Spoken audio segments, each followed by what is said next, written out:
నాదను అయ్యతానన్నాడు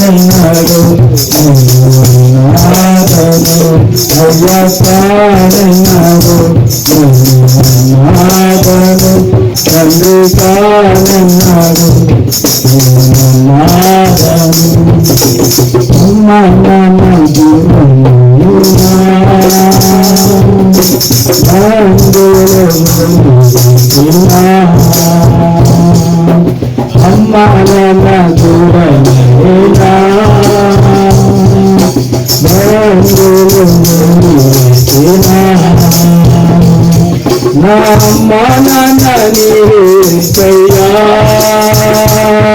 నా తోడు నీడా నీవేస్తయ్యా నా అమ్మ నాన్న నీవేస్తయ్యా నా తోడు నీడా నీవేస్తయ్యా కానన్నాడు నాదను అయ్యా కానన్నాడు నాదను కానన్నాడు నాదను కానన్నాడు నాదను వెక్కి వెక్కి వచ్చినా వెక్కి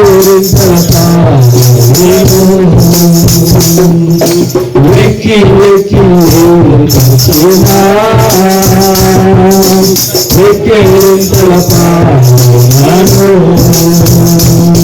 నా కన్నీరు కూడా చూవాడా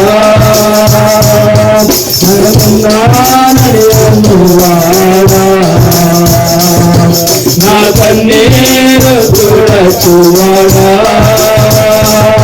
నేనున్నాడు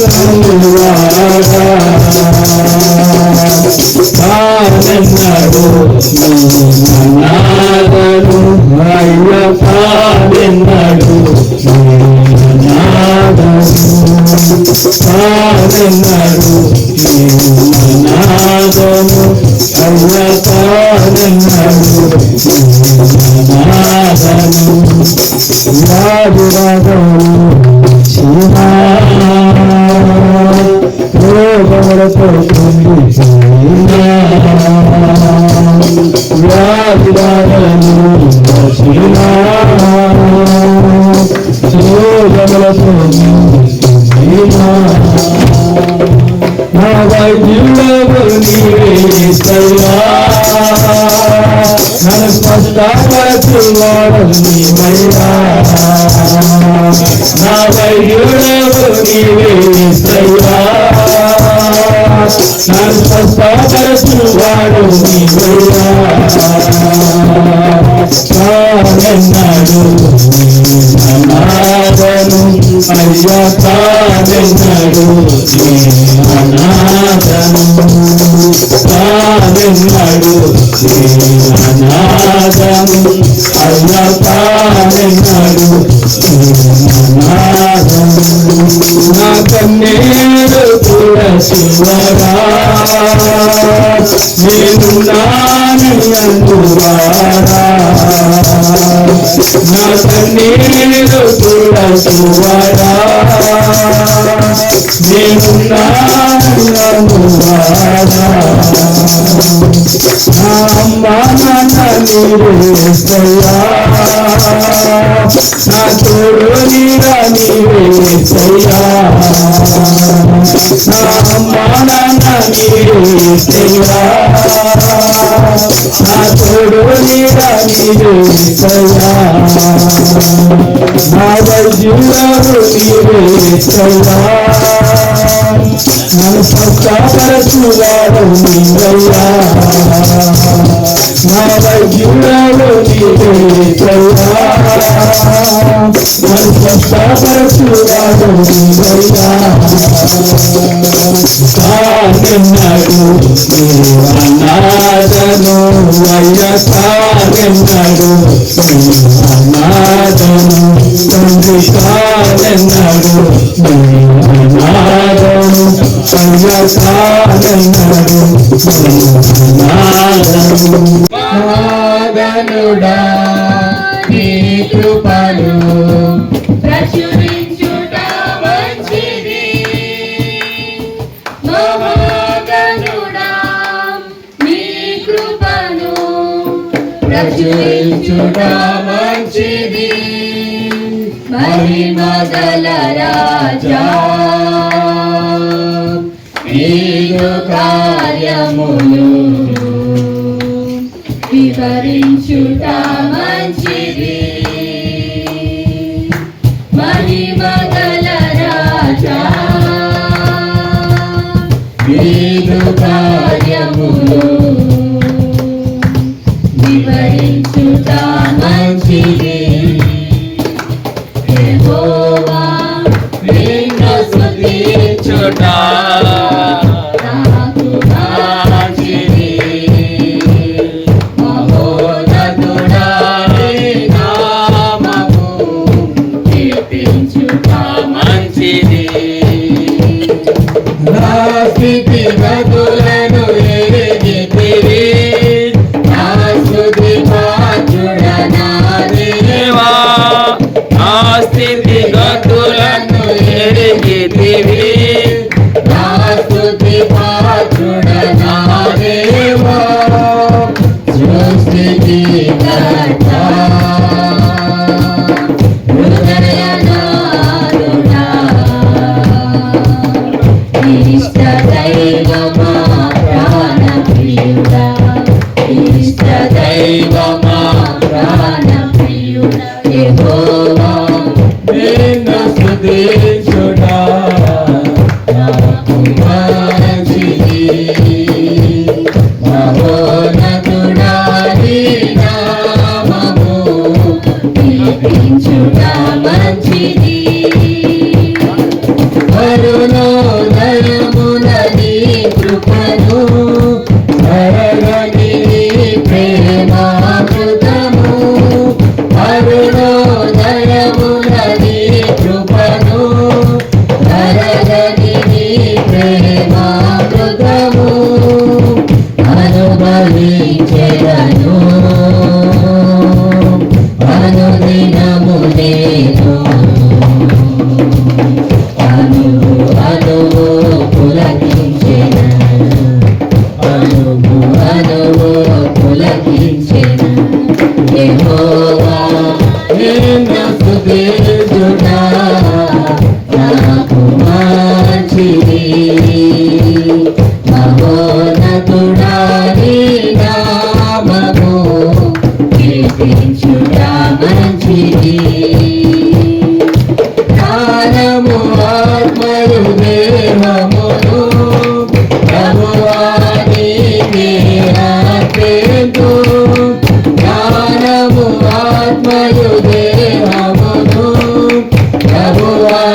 నాకు మంచిది మహోన్నతుడా నీ నామము కీర్తించుట మంచిది మహోన్నతుడా నీ కృపను ప్రచురించుట మంచిది మహాగణుడా నీ కృపను ప్రచురించుట మంచిది మహిమగల రాజా నీరు కార్యములు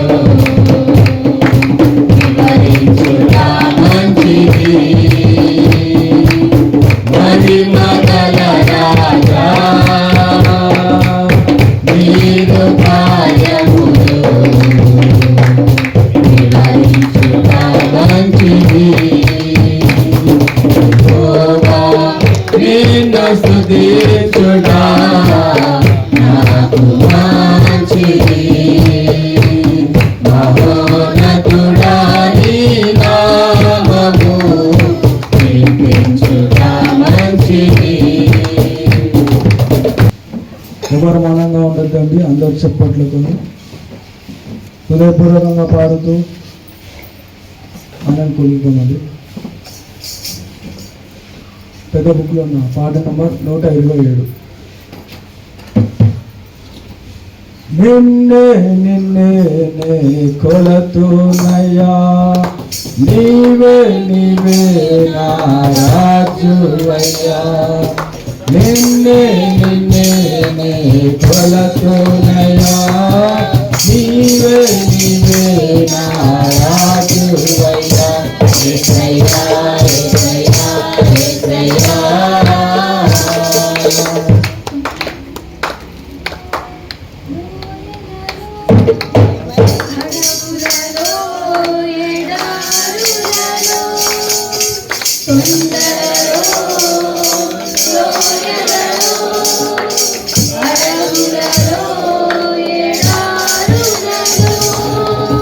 నన్ను గమనించినావా నన్ను నడిపించినావా నన్ను గమనించినావా నన్ను నడిపించినావా యేసయ్యా యేసయ్యా యేసయ్యా యేసయ్యా యేసయ్యా యేసయ్యా యేసయ్యా నిన్నే నిన్నే కొలతునయ్యా నీవే నీవే నా రాజువయ్యా నిన్నే నిన్నే కొలతునయ్యా నీవే నీవే నా రాజువయ్యా యేసయ్యా యేసయ్యా యేసయ్యా ఆత్మీయులేనను అవమానించగా సాధ్యులేనను అపహసించగా అవమానించగా సాధ్యులేనను అపహసించగా అండని వైతివయ్యా అండని యేసయ్యా అండని వైతివయ్యా అండని యేసయ్యా యేసయ్యా యేసయ్యా యేసయ్యా యేసయ్యా యేసయ్యా యేసయ్యా నిన్నే నిన్నే నే కొలతునయ్యా నీవే నీవే నా రాజువయ్యా నిన్నే నిన్నే నే కొలతునయ్యా నీవే నీవే నా రాజువయ్యా యేసయ్యా యేసయ్యా యేసయ్యా మరణ ఛాయలో నెలసిన నీ ప్రేమ నలిగిన బ్రతుకున చూడాల్సిన నీ కృప వెలసిన నీ ప్రేమ చూడాల్సిన నీ కృప నన్ను బలపరచునయ్యా నిన్నే గణపరచునయ్యా నన్ను బలపరచునయ్యా నిన్నే గణపరచునయ్యా యేసయ్యా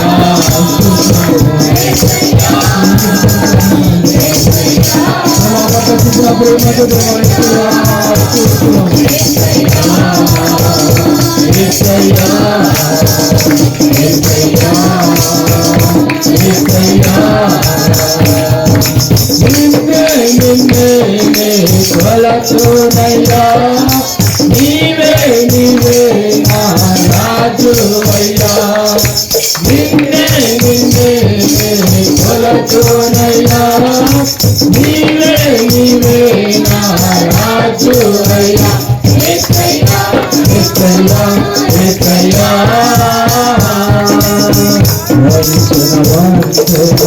కరిగిన భారాన కుసగద విసిరిన విసిరే కెరటాల వంచన వంచన కరిగిన భారాన కుసగద విసిరిన విసిరే కెరటాల కలల కడ తెచ్చినావా వచ్చినావా కలల కడ తెచ్చినావా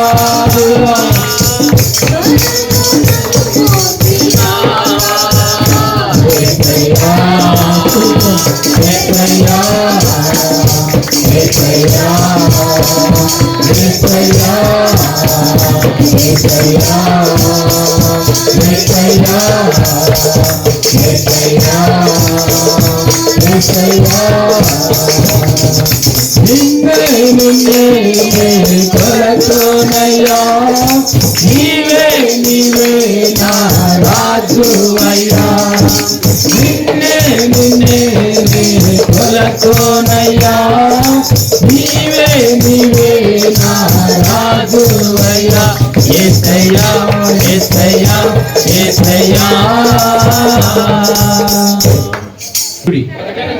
జనములలో ఆయన కార్యములను తెలియజేయుడి ఆయనను గూర్చి పాడుడి ఆయనను కీర్తించుడి ఆయన ఆశ్చర్య కార్యములన్నిటిని గూర్చి సంభాషణ చేయుడి ఆయన పరిశుద్ధ నామమును బట్టి అతిశయించుడి యెహోవాను వెతుకువారు హృదయమందు సంతోషించుదురుగాక యెహోవాను వెతుకుడి ఆయన బలమును వెతుకుడి ఆయన సన్నిధిని నిత్యము వెతుకుడి ఆయన దాసుడైన అబ్రహాము వంశస్థులారా ఆయన ఏర్పరచుకొనిన యాకోబు సంతతి వారలారా ఆయన చేసిన ఆశ్చర్య కార్యములను జ్ఞాపకము చేసుకొనుడి ఆయన చేసిన సూచక క్రియలను ఆయన నోటి తీర్పులను జ్ఞాపకము చేసుకొనుడి ఆయన మన దేవుడైన యెహోవా ఆయన తీర్పులు భూమి ఎంతంతటా జరుగుచున్నవి తాను సెలవిచ్చిన మాటను 1000 తరముల వరకు అబ్రహాముతో తాను చేసిన నిబంధనను ఇస్సాకుతో తాను చేసిన ప్రమాణమును ఆయన నిత్యము ఆయన జ్ఞాపకం చేసుకొనును వారి సంఖ్య కొద్దిగా నుండగను ఆ కొద్ది మంది ఆ దేశమందు పరదేశులై ఉండగను చదవబడ్డ వాక్యము దేవుడు దీవించి ఆశీర్వదించి గడిచిన వారం అంతా గడిచిన నెలంతా గడిచిన సంవత్సరాలంతా ఆయన మన పట్ల చూపిన కృపకి హృదయంతో ఆశీర్వదించి నీ ప్రేమ ఎంతో ఎంతో మధురం యేసు నీ ప్రేమ ఎంతో ఎంతో మధురం యేసయ్యా యేసయ్యా యేసయ్యా యేసయ్యా యేసయ్యా యేసయ్యా యేసయ్యా యేసయ్యా నీ ప్రేమ ఎంతో ఎంతో మధురం యేసు నీ ప్రేమ ఎంతో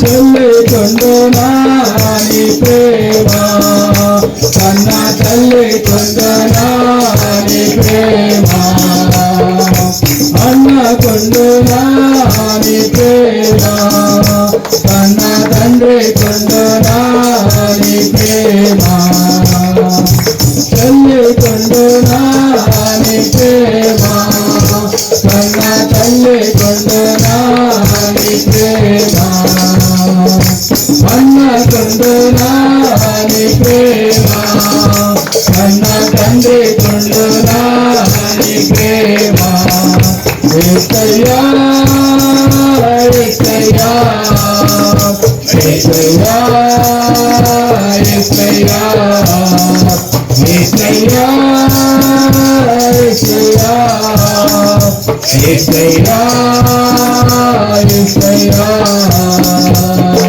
నీ ప్రేమ ఎంతో ఎంతో మధురం యేసు నీ ప్రేమ ఎంతో ఎంతో మధురం చెట్టును నీ ప్రేమ నాకై రక్తం కాచెను నీ ప్రేమ మరణించెను నీ ప్రేమ నాకై తిరిగి లేచెను నీ ప్రేమ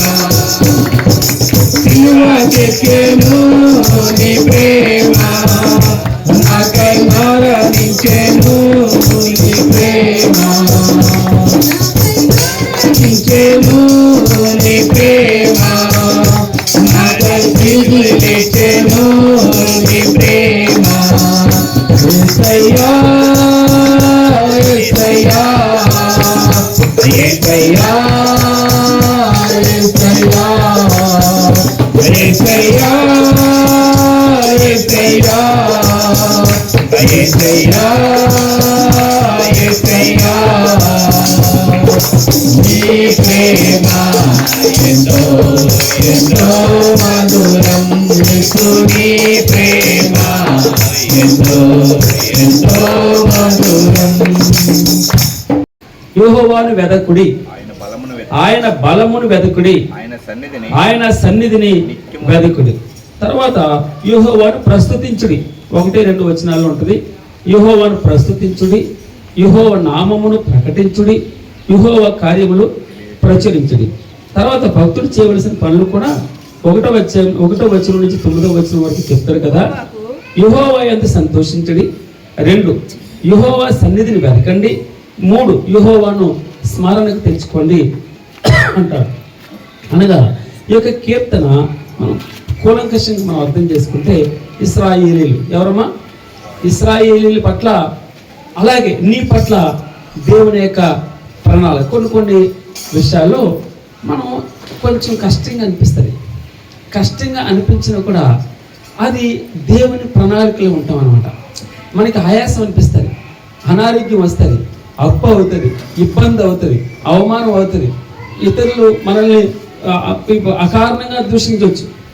అయితే అన్నిటికంటే ముఖ్యంగా భగవంతుడు మన జీవితాల్లో ఒక ప్రణాళిక ఉంటుందని. ఏముంటుందమ్మా? ఒక ప్రణాళిక. ఈ విషయాన్ని మర్చిపోకూడదు. ఆయన ప్రణాళిక మీరు చూడండి. యేసేపు జీవితంలో తాను కలగన్నాడు, 2 భావాలు చెప్తాడు, 2 కళలు కంటాడు, వెటకారం చేస్తారు, అక్కడి నుంచి అసూయ వేస్తుంది. మొత్తం అన్నదమ్ములకు అంతా అసూయ వచ్చేసి ఆయన ఏం చేస్తారు? గోతిలో పడవేస్తారు, అమ్మి వేస్తారు, చంపడానికి అంత చంపేంత అసూయ వేస్తుంది. వారికి చంపేంత అసూయ వస్తుంది.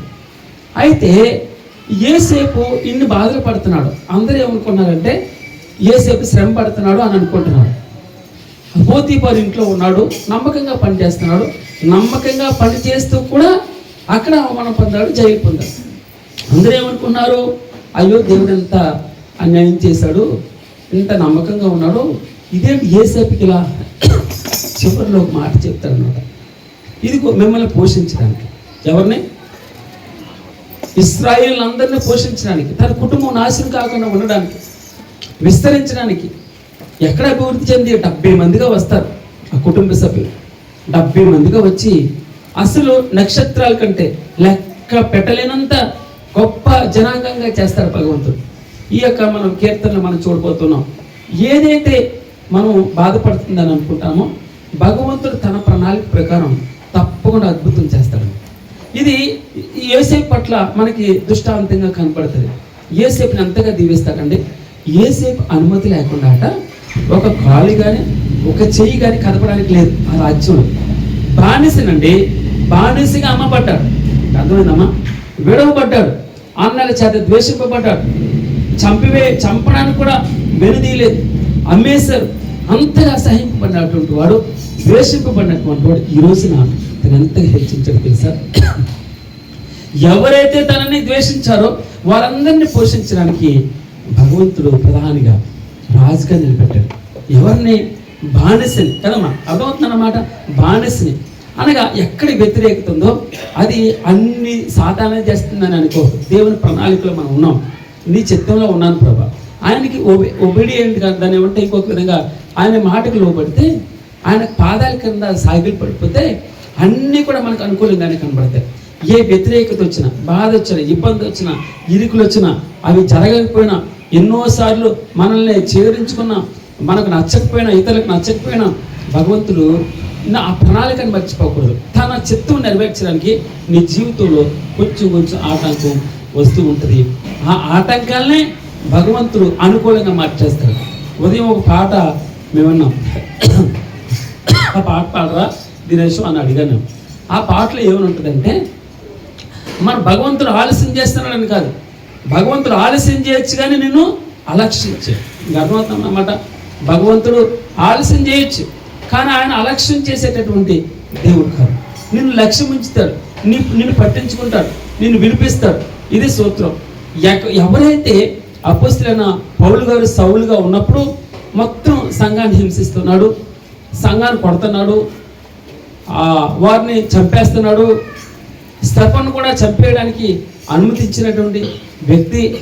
ఇంత క్రూరుని చేత దేవుడు ఎవరైతే దెబ్బలు కొట్టారో వాడే తన కోసం, దేవుని కోసం దెబ్బలు తిన్నాక నిలబెట్టుకున్నాడు. మీకు అర్థమైందా ఎలా మార్చేశాడు? సౌలుని పౌలుగా మార్చాడు. తన అర్థం ఏంటంటే భగవంతునికి ఆయన చేతిలో పడినప్పుడు మనకి అది ప్రణాళిక. ఆ ప్రణాళిక మనం అర్థం చేసుకుని కొంచెం టైం పడుతుంది. కానీ ఆ అద్భుతమైన ప్రణాళికలో మనల్ని భగవంతుడు నలగొడుతున్నాడు అని అనిపించవచ్చు. కానీ నలిగిపోతున్నటువంటి సువర్ణం ఎలా ఉంటుంది? మలినం లేకుండా. ఏ కేడియం అమ్మ? 22 24 నాకు తెలియదు. అది 24 కేడియం కంటే ఎక్కువ స్పష్టంగా దాన్ని మలినం లేకుండా, మలినం లేని బంగారం, పరుగు లేని బంగారం, లేదా కల్తీ లేనటువంటి బంగారాన్ని భగవంతుడు మనకిస్తాడు. మనం అలాగే మనల్ని చేస్తాడు. ఏదైతే విరవబడ్డదో తప్పకుండా అది నిలబడ్డానికే. పడిపోయిందని అనుకుంటున్నామా? ఆయన నిలబెట్టేస్తాడు మనల్ని. మన ఈ దుఃఖం అంతా కూడా మనల్ని సంతోషానికే కారణం. ఈరోజు ఆలస్యమైందని నేను అలక్ష్యం చేసే దేవుడు కాదు.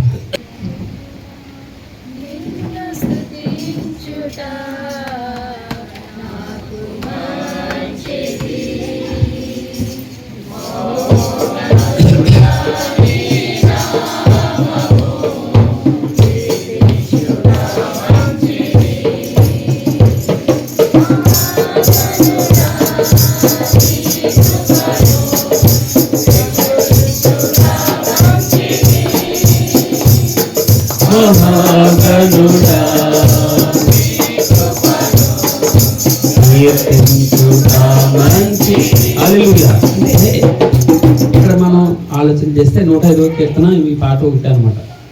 భక్తులు, అలనాడు భక్తులు ఈ కీర్తనలో నుంచే పాటలు రాస్తారు. నేను కూడా ఒక సహోదరుడు ఆ చక్కని పాట రాస్తాడు ఇదే కీర్తనలో నుంచి. ఏ పాట అది? ఏ పాట అమ్మా? ఏ పాట?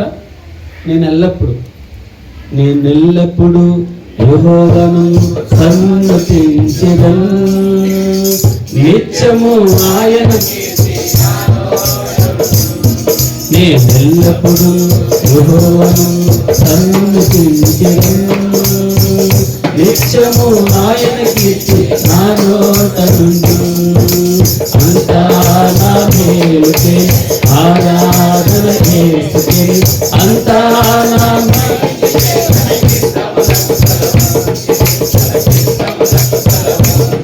ఈ మాటలో యాదృచ్ఛికంగా వచ్చినవి కాదు, కీర్తనలో నుంచి తను తీసుకుని చక్కగా కట్టారు పాటలు. చాలా సంతోషం. దేవుని మహిమపరచడానికి ఈ ముందర పాడమే మనం పాట 105వ కీర్తనలో మొదటి వచనం, కొన్ని వచనాలు చూసుకుని మన ఆరాధనలోకి వెళ్దాం. యెహోవాకు కృతజ్ఞతాస్తుతులు చెల్లించు. 2 రోజుల నుంచి మనం కృతజ్ఞతాస్తుతులు చెల్లిస్తున్నాం. కవల పిల్లలు కీర్తనలు, ఏ కీర్తన అమ్మాయిది? 103వ కీర్తన, 104వ కీర్తన. నాకు చాలా సంతోషం అనిపిస్తుంది.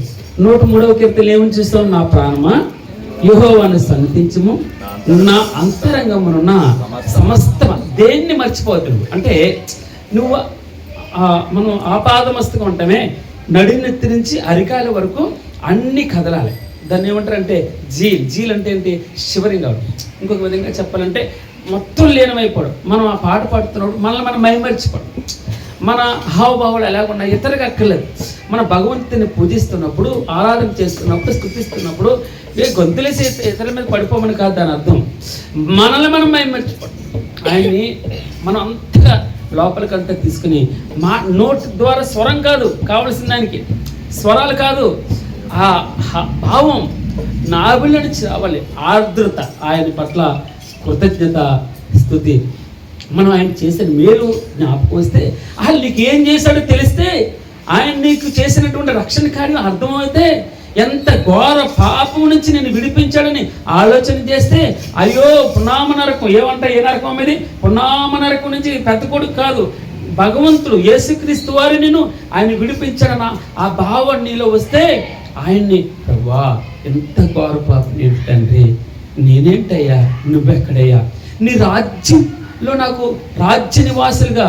కొలసీలకు రాసిన పత్రం 1వ అధ్యాయం 18వ వచనం అనుకోండి. ఏమన్నాడు? మనల్ని 13వ వచనం, మనల్ని ఆయన కుమారుని రాజ్య నివాసులుగా చేశాడు. స్తోత్రం. అంత మాత్రం కాదు, మనకి పాపక్షమాపణ ఇచ్చాడు, మన పాపములన్నిటినీ తీసివేశాడు, మన దోషములను తుడిచివేశాడు. అన్నిటిని మన మీద రుణంగా ఉన్నటువంటి ప్రతి పాపం, అర్థమైందమ్మా, మన మీద రుణంగా ఉన్నటువంటి ప్రతి భారాన్ని ఆయన మేకులతో సిలువ కొట్టి, ఆ చేవురాతని నీకు నాకు సాతానికి నాకు ఉన్నటువంటి బాండ్ పేపర్ని తుడిచేసి దాని మీద ఉన్న సిర మనం భగవంతునితో సమాధానపరచడానికి ఆ దేవాది దేవుడు మన రుణభారానంతా తీసివేశాడు. మనం ఆలోచన చేస్తే వాక్యం చదువుతుంటే, అవును ప్రభా ఇంతగా నన్ను తేలిక చేసావా, నో ఐఎమ్ ఫ్రీ, నేను ఫ్రీ, నన్ను ఎవడో బెదిరించక్కర్లేదు, నన్ను ఎవడో ఏలెత్తి చూపించిన అవసరం లేదు ప్రభా, నా తప్పిదాలన్నీ నువ్వు నన్ను క్షమించావు, నా పాపాలన్నీ క్షమించావు, నా రుణాలన్నీ క్షమించావు, నేను ఎవరికి భయపడతాను? యెహోవా నాకు వెలుగును, నాకు రక్షణ. నేను ఎవరికి భయపడుతును, ఎవరికి వెళుతును? భక్తుడు అంటాడు, భక్తుడు పాట పాడుతూ ఉంటాడు. అందుకే ఆ భావన మనలో వచ్చినప్పుడు తప్పకుండా మనం ఆయన కృతజ్ఞతాస్తుతులు చెల్లించడానికి ఇష్టపడతాం. ఆయన మనస్ఫూర్తిగా స్తుతించరు. ఏమన్నాడమ్మా? నా ప్రాణమా, అలాగే నా అంతరంగమున్న సమస్తమా ఆయన పరిశుద్ధ నామమును సన్నిధించి. నా ప్రాణమా యెహోవాను సన్నిధించి, నా అంతరంగమున్న సమస్తమా. ఆ మాట మరలా జ్ఞాపకం చేసుకొని, ఆయన నిత్యము కోపించేవాడు కాడు, మన పాపములను బట్టి మనకు ప్రతీకారం చేయాలి, మన దోషములను బట్టి మనకు ప్రతిఫలం ఇవ్వలేదు. భూమి కంటే ఆకాశం ఎంత ఉన్నతముగా ఉన్నదో ఆయన యందు భయభక్తులు గల వారి ఎదుట, భయభక్తులు గల వారి ఎడల ఆయన కృప అంత అధికంగా ఉందట. పడమటికి తూర్పు ఎంత దూరమో ఆయన మన అతిక్రమములను మనకు అంత దూరపడి. మీరు ఇక్కడ చూడండి, ఈ పాప క్షమాపణ గురించే ఉంటుంది ఇక్కడ. ఇది ఈ కీర్తన అట ఆది కాండం నుంచి ప్రకటన గ్రంథం వరకు మొత్తం సారాంశం 103వ కీర్తన అని చెప్తే, 103వ కీర్తన మనం చదువుతుంటే మొత్తం బైబిల్ చదివినట్టు అన్నమాట. దాంట్లో దేవుని ప్రేమ కనపడతాడు. దేవుడు నీ పట్ల ఎంత గొప్ప ప్రణాళిక కలిగి ఉన్నాడు. పడమటికి ఆకాశం ఎంత దూరంగా ఉందో ఆయన మన అతిక్రమములను మనకంత దూరపరిచాడు. తండ్రి తన కుమారులేడు, ఎంత మంచి మాట అండి. తండ్రి తమ కుమారులేడల జాలిపడినట్లు యెహోవా తన యందు భయభక్తులు గల వారి ఎడల జాలిపడి. మనం నిర్మింపబడిన రీతి ఆయనకి తెలిసేది. మనము మట్టివారమని ఆయన జ్ఞాపకం చేసుకుంటున్నాడు. కింద ఒక మాట ఉంటుంది, మరలా ఏమని చెప్తాడంటే, నా ప్రాణమా యెహోవాను సన్నిధి. 104వ కీర్తన కూడా మనం ధ్యానం చేస్తాం. 104వ కీర్తన ఆయన సృష్టిని గురించి, ఆయన సృష్టిని బట్టి మనం ఏ విధంగా భగవంతుని స్తుతించాలో చెప్తారు. అందుకే ఇక్కడ ఒక మాట నేను చూసేసి 33వ వచనం, నా జీవితకాలం అంతయు నేను యెహోవాకు కీర్తనలు పాడెదను. నేనున్నంత కాలం, ఏమన్నాడమ్మా, నేను నా జీవిత కాలం అంతయు నేను యెహోవాకు కీర్తనలు పాడెదను. నేనున్నంత కాలం నా దేవునిని కీర్తించ. ఎందుకు కీర్తిస్తాడట? ఈ సృష్టిని గురించి తను ధ్యానం చేస్తూ ఉన్నాడు. ధ్యానం చేస్తూ ఉంటే సింహం పిల్లలు చాలా పెద్దవి, అన్నిటికంటే సింహాలేటి రాజులు. అయితే ఆ సింహపు పిల్లలు వేట కోసం వెళ్తున్నప్పుడట గర్జిస్తూ ఉంటాయట. గర్జిస్తుంటే అన్ని భయపడిపోయి ఏ పంజా విసిరితే 5 కేజీల మాంసం వస్తుంది. ఎంత? 5 కేజీల మాంసం తెస్తుంది ఒక పంజా విసిరితే. అంత బలమైనటువంటిది కూడా దేవుని చేతిలో నుండి తమ ఆహారమును తీసుకొని, సృష్టి యొక్క మర్మం, సృష్టి యొక్క రహస్యం చూడండి, అన్నిటినీ పోషిస్తున్నాడు, అన్నిటినీ పట్టించుకుంటాడు. మనం అనుకుంటాం ఏ జీవరాశులను పట్టించుకోవడమే దేవుడు, కాదు, అన్ని జీవులను ఆయన పట్టించుకుని తగిన కాలమందు వాటికి ఆహారం. ఒక చక్కని సైకిల్ ఇది. ఈ సైకిల్లో దేవుడు ఏం చెప్తున్నాడు? తగిన కాలమున, 27వ వచనం, తగిన కాలమున నీవు వాటికి ఆహారం ఇచ్చేది. ఇవన్నీ కూడా నీ దయ కొరకు. బా, ఎంత మంచి మాట. అందుకే ఈ మాట నాకు చాలా ఇష్టం అనిపిస్తూ ఉంటుంది. యెహోవా నీ కార్యములు ఎన్నెన్ని విధములుగా ఉన్నాయి. ఏమన్నాడమ్మా? యెహోవా నీ కార్యములు ఎన్నెన్ని విధములుగా ఉన్నవి, జ్ఞానము చేత వాటన్నిటిని నిర్మించావు. నీవు కలుగు చేసిన వాటితో భూమి నిండి ఉన్నది ప్రభువా. అదిగో విశాలమైన మహాసముద్రం, అందులో లెక్కలేని జలచరాలు, చిన్నవి ఉన్నాయి, పెద్ద ఉన్నాయి, అందులో ఆటలాడుకోవడానికి మకరాలు ఉన్నాయి, ఓడలు నడుస్తున్నాయి. ఏమేమి విచిత్రం ప్రభా నీ యొక్క సృష్టిని మేము చూస్తున్నప్పుడు. నేను స్తుతించుకోండి, ఎల్లప్పుడూ స్తుతిస్తాను. ఏమన్నాడు భగవంతుడు? ఆ భక్తుడు ఏమంటాడు? నా జీవిత కాలం అంతయు నేను యెహోవాకు కీర్తన పడతాను. నేను ఉన్నంతకాలం, నేను బ్రతుకున్నంతకాలం నా దేవుణ్ణి కీర్తిస్తాను. 105వ కీర్తనలో మొదటి వచనం ఉంటాడు, యెహోవాకు కృతజ్ఞతాస్తుతులు చెల్లించి ఆయన నామమును, 2 ఆయన నామమును ప్రకటన చేయండి, 3 జనములలో ఆయన కార్యములను తెలియదు. 3 మాటలు మనం చూసి ఆరాధన చేద్దాం. చూడండి ఏమన్నాడు? మొట్టమొదటి ఆయనకు కృతజ్ఞతాస్తుతులు. ఎందుకు కృతజ్ఞతాస్తుతులు చెల్లించాలి? ఆయన నీకేం చేశాడో నీకు అవగాహన రావాలి. ఆయన చేసిన మేలేంటి, నీకు ఏం మేలు చేశాడు మీకు అర్థమవుతుందమ్మా? మనం చాలా మట్టుకి, మీరని కాదు, చాలా మట్టుకి ఏమనుకుంటారంటే మేలు అంటే నా పిల్లలకి ఉద్యోగం వచ్చింది, నా బిడ్డలకి పెళ్ళిళ్ళు అయ్యాయి, నా బిడ్డలకి పిల్లలు పుట్టారు, లేదా నాకు మంచి భూమి కొనుక్కున్నాను, లేదా ఆస్తులు వచ్చాయి, ప్రమోషన్లు వచ్చినాయి, ఇవి మేలు అని అనుకుంటాం. అసలు మేలు చెప్తారు కొలస్సీలకు రాసిన పత్రికలో. ఆ మేలు ఏంటో మనం సుమారు 8 రోజుల నుంచి ధ్యానం చేస్తున్నాం. అర్థమవుతుందమ్మా? ఆయన 4వ అధ్యాయం 19వ వచనంలో ఆయన తన స్వరూపంలోకి మార్చుకోవాలి. ఇది మేలండి. మేలంటే ఏంటి తెలుసా? తనలా మార్చుకోవడం, దేవునిలా మారిపోవడం. నీకు నీ కన్నుల ప్రతి బాష్ప బిందును తుడవబడుతుంది. నీకు బరువు ఉండదు, నీకు చింత ఉండదు, చివుకు ఉండదు, ఆలోచన ఉండదు, ఎవరి గురించో బెంగక్కర్లేదు. ఇంకా ఆయన నీ కన్నుల ప్రతి బాష్ప బిందువును తుడిచివేస్తాడు, నీ చింత అంతా తీసివేస్తాడు, నీ అనారోగ్యాన్ని తీసివేస్తాడు, నీకు ఆరోగ్యాన్ని ఇస్తాడు, నీ మనసులో ఉన్న ప్రతి వ్యధని తీసేస్తాడు. ఎందుకు నువ్వు బాధపడుతున్నావో, దేని మీద నీవు మనసు పెట్టుకోవాలో మన కొలస్సీలకు రాసిన పత్రిక. పైనున్న వాటిని ఏమన్నాడు భగవంతుడు? పైనున్న వాటిని మీరు వెతకండి, పైనున్న వాటి మీద మనసు పెట్టుకోండి. ఏమన్నాడు? పైనున్న వాటిని వెతకండి, పైనున్న వాటి మీద మనసు పెట్టుకోండి. మీరు స్వాభావికంగా మారితే ఆయనతో పాటు మరణించి, ఆయనతో పాటు పాతి పెట్టబడి, ఆయనను ధరించుకొని, ఆయనతో పాటు లేచి, ఆయన మహిమలో మీరు ప్రవేశించారు. ఆయనలో ఉండాలని భగవంతుడు ఇష్టపడుతుంది. ఇది గొప్ప మేలు. నేను అంటాను ఇదే గొప్ప మేలు. రక్షణకి అంటే మించింది లేదు. అమ్మ మీరు ఏమైనా సంపాదించుకోండి, అన్నీ సంపాదించుకొని రేపు మన ఫ్యూచర్ గురించి ఆలోచన చేయాలి. మనం ఎక్కడుంటాం, మన పిల్లలు ఎక్కడుంటారు, మన కుటుంబం ఎక్కడ ఉంటుంది. ఉన్న ఈ జీవితం గురించి మాట్లాడుకో, ఎందుకు లేని దాని గురించి, ఎవరో చూడని దాని గురించి నువ్వు అనుకుంటావు. నేను నమ్మినటువంటి నా పరిశుద్ధ బైబిల్ గ్రంథం ఇదిగో దాని తర్వాత కూడా ఎంతో ఉంది. దాని కొరకు మేలు సంపాదించుకోవాలి. మేలు అంటే ఏంటంటే యాకోబు అంతా సంపాదించుకున్నాడు, అంతా సంపాదించుకుని వస్తూ ఉన్నాడు, ఒంటరిగా వస్తూ ఉన్నాడు. ఒంటరిగా వస్తూ ఉంటే ఒంటరిగా ఉన్నాడు, యబ్బోకుడు వెళ్తాడు. చాలా 2 గుంపులు అయిపోయింది. ఆస్తిపాస్తులన్నీ సంపాదించుకున్నాడు. అయ్యా, నువ్వు నన్ను ఆశీర్వదించితే తప్ప నేను విడిచిపెట్టాను, ఆశీర్వదిస్తే తప్ప నేను విడిచిపెట్టను అన్నాడు. దాని అర్థం ఏంటంటే ఆశీర్వాదం ఏం కావాలి? ఇంత డబ్బు ఉంది, పిల్లలు ఉన్నారు, అన్నీ ఉన్నాయి, సంపాదన ఉంది, ఇంకేం కావాలి? ఆశీర్వాదం. ఆశీర్వాదం అనగా భగవంతుడు. నువ్వు నాతో ఉంటే చాలు. ఏమమ్మా ఆశీర్వాదం? భగవంతుడు. అందుకే క్రీస్తు సర్వం. ఏమన్నాడు? ఆయనే సర్వం, ఆయన శిరస్సు. మనం కనబడకూడదు, ఆయన ధరించుకోవడం అంటే ఆయన ముందర పెట్టుకోవడం. ఆయన శిరస్సు అనగా ఈ బాడీకి ఆయన శిరస్సుగా ఉండాలి. శిరస్సే కనబడుతుంది. ముఖాన్ని చూస్తారు కానీ, ముఖాన్ని చూసి గుర్తుపడతారు కానీ బాడీని చూసి గుర్తుపడతారని ఎవరైనా గుర్తుపడతారని బాడీని చూసి కాదు, ఓన్లీ ముఖాన్ని చూసే గుర్తుపడతారు. అనగా నిన్ను చూసి నేను గుర్తించాలంటే నీ శిరస్సును చూసి నువ్వు క్రీస్తు వారు వలె ఉన్నావు అని అనగలిగాలి. మనం ఆయన సారూప్యం. అందుకే మనం భగవంతుడా నీలా మార్చుకుంటున్నాం. అందుకే రోజు రోజు ఎందుకు పాలు పొందుతున్నావు ఆయనలో?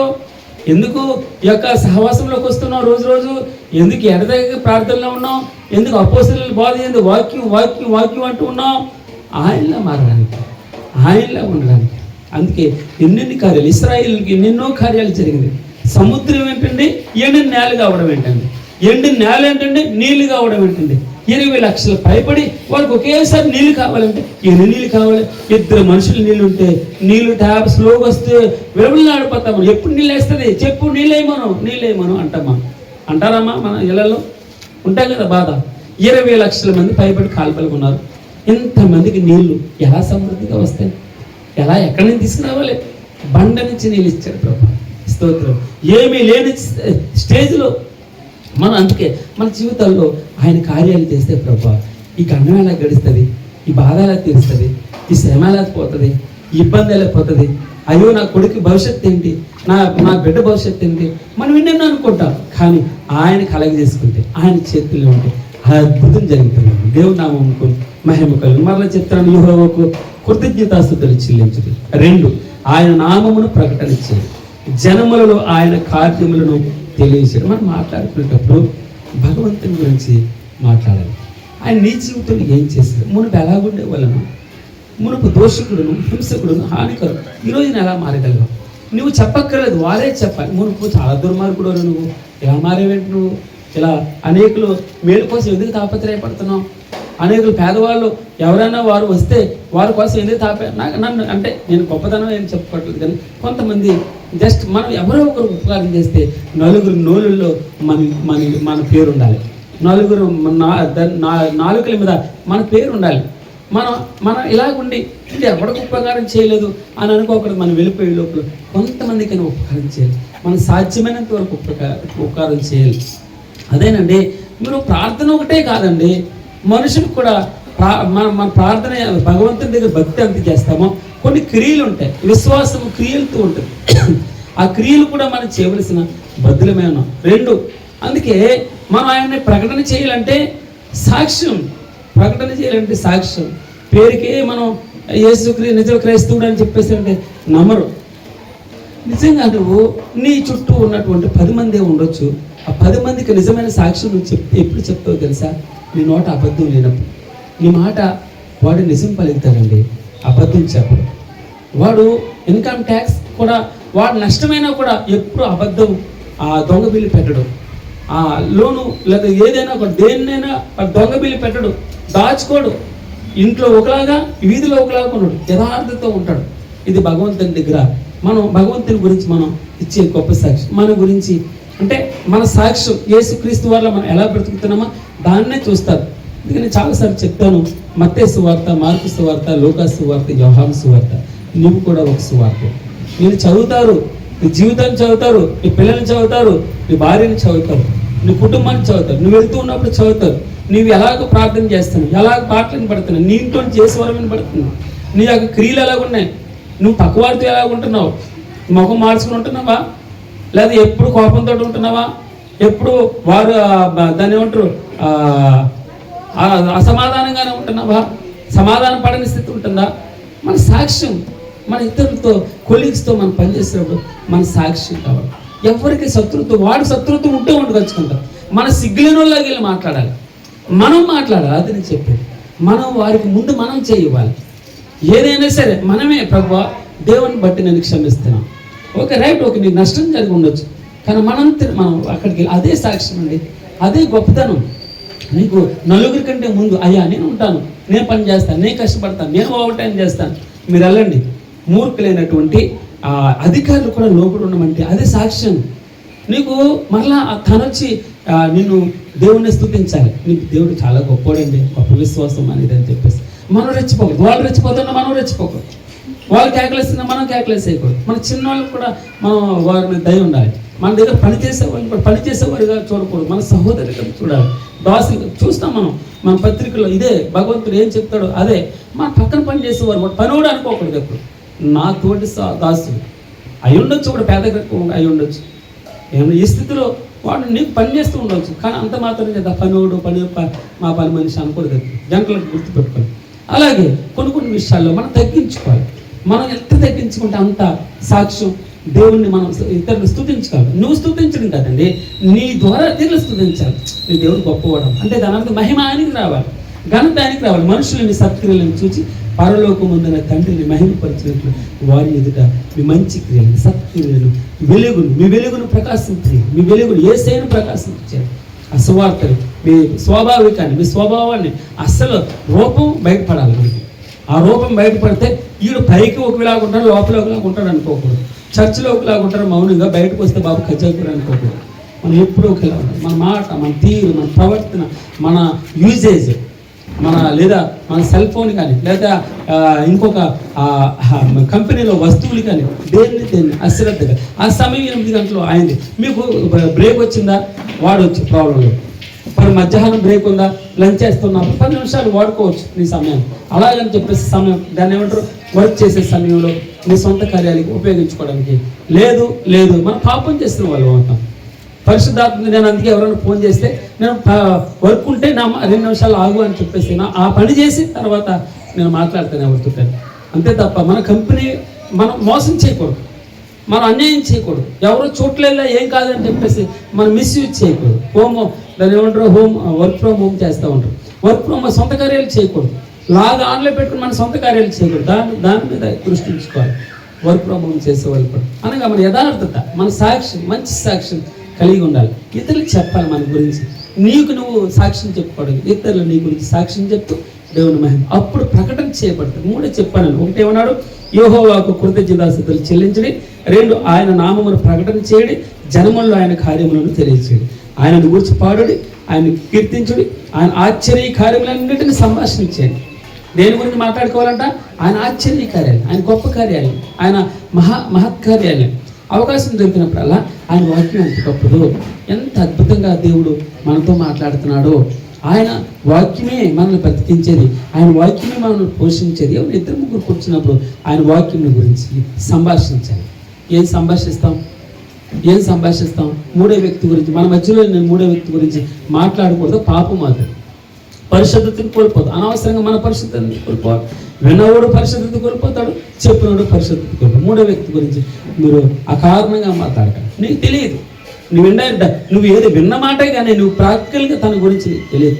ఆ వ్యక్తి గురించి నీకు తెలియదు, తన బాధలు ఏంటో నీకు తెలియదు. దయతో భగవంతుడు ఏం చెప్తున్నాడు అంటే మనం భగవంతుని గురించి సంభాషించాలి. మన మధ్యలో లేని మూడో వ్యక్తి గురించి మనం ఎప్పుడు అమర్యాదగా మాట్లాడకూడదు. ఏమో దేవుడు వింటాడేమో, కొంగలు విని కొనిపోతాయంటే రాజు దగ్గరికి. మన గదిలో మాట్లాడుకున్న మన మాటలు మన కొనిపోతాయి. అకారణంగా మాట్లాడాలి. ఎవరి గురించి ఏమన్నా జరుగుతూ ఉన్నాయి, ఏమైతా ఉంది తర్వాత చూద్దాం. భగవంతుడు ఉన్నాడు, ఆయనే చూసుకుంటాడు. అన్నీ నెట్టుకుపోతాయి, గెంటుకుపోతాయి. ఆయన మీద మనం బరువు వేసినప్పుడు మన ప్రాక్టికల్ జీవితం కూడా భగవంతుని స్తుతించడానికి ఇతరులకు అవకాశం ఇవ్వగలగాలి. మనం ఆయన ఆశ్చర్యకార్యములన్నింటిని గురించి సంభాషించాలి. ఆయన పరిశుద్ధ నామమును బట్టి అతిశయించాలి. యెహోవాను వెదుకువారు హృదయమందు సంతోషించుదురుగాక. ఏమనుందమ్మా అక్కడ? ఇదిగో మీరు పైనున్న వాటిని వెతకాలి. ఏమన్నాడమ్మా? మీరు పైనున్న వాటిని అక్కడ దేవుడు ఉన్నాడు, అక్కడ యేసుక్రీస్తు. మనసంతా ఆయన, మీ మనసు ఆయన మీద పెట్టుకోండి. భూ సంబంధమైన వాటి మీద పెట్టి ఏం సంపాదించుకున్నాం, ఏం తిన్నాం, ఏం లాభం వస్తుంది, ఎంత వస్తుంది, దీని లెక్కలేంటి, దాని వడ్డీ ఏంటి, దీని మీద ఆశ పెట్టుకోదు. మీరు కొన్నిసార్లు మనం బాగా కష్టపడిన సొమ్ము మనం కృతజ్ఞత లేనివాడికి ఇచ్చేవలసి వస్తుంది. కృతజ్ఞత లేని కూతురికి ఇవ్వాల్సి వస్తుంది, కృతజ్ఞత లేని కొడుక్కి ఇవ్వాల్సి వస్తుంది. అందుకే మీరు అనుకున్నారు, ఎంత కొడుకైనా ఎంత కూతురైనా కృతజ్ఞత లేకపోతే దేవుని పట్ల అది వ్యర్థమే, ఎవరిదో అన్యుడికి ఇచ్చినట్టే ఉంటుంది లెక్క. అందుకే మీకు చూసి అస్సలు కృతజ్ఞత ఉండదు. నిన్న ఒక చిన్న ఆర్టికల్ నేను చదివాను. 3 ఎకరాలు ఉందట. 3 ఎకరాల్లో 2 ఎకరాలు కూతురికి రాసిచ్చారు పెళ్లి చేసినప్పుడు. తర్వాత 26 తులాల బంగారం పెట్టారు. 26 తులాల బంగారం పెట్టి ఇంకొక ఎకరం మిగిలి ఉంది. ఆ ఎకరం కొడుకు ఇచ్చింది. కొడుకు ఇస్తే ఈ కొడుకు ఇచ్చినటువంటి ఆ భూమిలో నాకు కూడా వాటా వస్తుంది 1/2 ఎకరం అని చెప్పేసి కేసేస్తాడు. ఎంత దుర్మార్గం, ఎంత కృతజ్ఞత లేని భావం. 2 ఎకరాలు తీసుకుంది, 26 తులాల బంగారం తీసుకుంది. అంటే అల్లుడు మాయలో పడిపోతుంది. ఇంక వెళ్ళిపోయిన తర్వాత ఇంక అమ్మొద్దు, బాబొద్దు, కొడుకులు వద్దు, ఇంకేమొద్దు. అంటే మనం ఈ లోకంలో మనం ఆ ఆర్టికల్ చదువుతున్నట్టు బాధ అనిపిస్తామండి. భగవంతుడు ఈ రోజుల్లో మనం ఎంతో కష్టపడాలి, ఎంతో చేయాలని చెప్పేసి మనం భగవంతుడు ఆయన చిత్తం, ఆయన ఏమంటాడంటే ఆయన్ని వెతకండి, దేవుడిని వెతకండి. ఏమన్నాడు ఇక్కడమ్మా? ఆయన పరిశుద్ధ నామమును బట్టి అతిశయించుడి, యెహోవాని వెదికువారు హృదయమందు సంతోషించుదురు గాక. ఎవరి యందు? యెహోవాని వెదికువారు హృదయమందు సంతోషించుదురు గాక. నన్ను వెతకండి, నా మీద కాన్సన్ట్రేషన్ చేయండి, నా మీదే కాన్సన్ట్రేషన్ చేయండి, నా మీదే మనసు పెట్టుకోండి, ఆయన యేసు మీద మనసు పెట్టుకోండి. అంటే మిమ్మల్ని ఎలా ట్రాష్లోకి తీసుకెళ్ళలేదు. నన్ను భగవంతుడు చెప్పే మాట నేను చెప్తున్నాను. యేసు బైబిల్ ఏం చెప్తుందో అది. బైబిల్ ఏం చెప్తుంది? కొలసి 3లో నన్ను వెదకండి, 2 నా మీద మనసు పెట్టుకోండి, మిగిలిన అన్నీ ఆటోమేటిక్గా వస్తాయండి. 2 మన సూత్రాలు. మన సమస్యలు పోవాలంటే, మన ఇబ్బంది పోవాలంటే, అనారోగ్యం పోవాలంటే, మన ఇంట్లో ఉన్న అసమాధానం పోవాలంటే, లేదా మన ప్రమోషన్స్ కోసమా, లేదా ఆరోగ్యం కోసమా, లేదా డబ్బు కోసమా, ఇల్లుల కోసమా, దేనికోసమా మనం అభివృద్ధి చెందాలంటే సూత్రం ఏంటంటే ఆయనను వెతకాలి. ఆయనని వెతికేటటువంటి వారు సంతోషిస్తారు, ఆయన మీద మనసు పెట్టుకునే వారు సంతోషిస్తారు. ఏమని రాయబడిందమ్మా? ఆయన పరిశుద్ధ నామమును బట్టి అతిశయించుడి. ఒక చోట ఉంటుంది అనమాట. ఏమన్నా కొందరు రథమును బట్టి, కొందరు గుర్రమును బట్టి అతిశయపడతారు, సంతోషపడతారు, గర్వపడుతూ ఉంటారు. నా డబ్బు ఉంది, బ్యాంక్ బ్యాలెన్స్, నా లాకర్లో చాలా బంగారం ఉంది. అర్థమవుతుందమ్మా? కానీ యెహోవా యందు ఇదిగో కొందరు రథాలను బట్టి, కొందరు గుర్రాలను బట్టి అతిశయ, మేమైతే యెహోవా నామమును బట్టి వచ్చింది మాట. మనమైతే మన దేవుడని యెహోవా నామమును బట్టి అతిశయపడతాం, సంతోషిద్దాం. అదే మన బలం. నా బలమా, నా కోట, నా రాజా. ఎక్కడమ్మా? కీర్తన 18లో ఉంటుంది. యెహోవా నా రాజు, ఆయన నా కీర్తనీయుడు, నా కేడము, నేను నమ్ముకున్న నా దేవుడు, నా హితుడు, నా స్నేహితుడు, నా రక్షకుడు, నా దాగుచోటు, నా కొండ, నా కేడము, నా రక్షణ దుర్గము, నా ఉన్నత దుర్గము, నా దేవుడు. చదువు, గట్టిగా చదువు. యెహోవా నా శైలం, నా కోట, నన్ను రక్షించువాడు, నా కేడము, నా రక్షణ శృంగం, నా ఉన్నత దుర్గం, నా దేవుడు. ఇలా చెప్పుకుంటూ వెళ్తే ఎన్ని మనం భరోసా ఆయన ఆరాధించడానికి.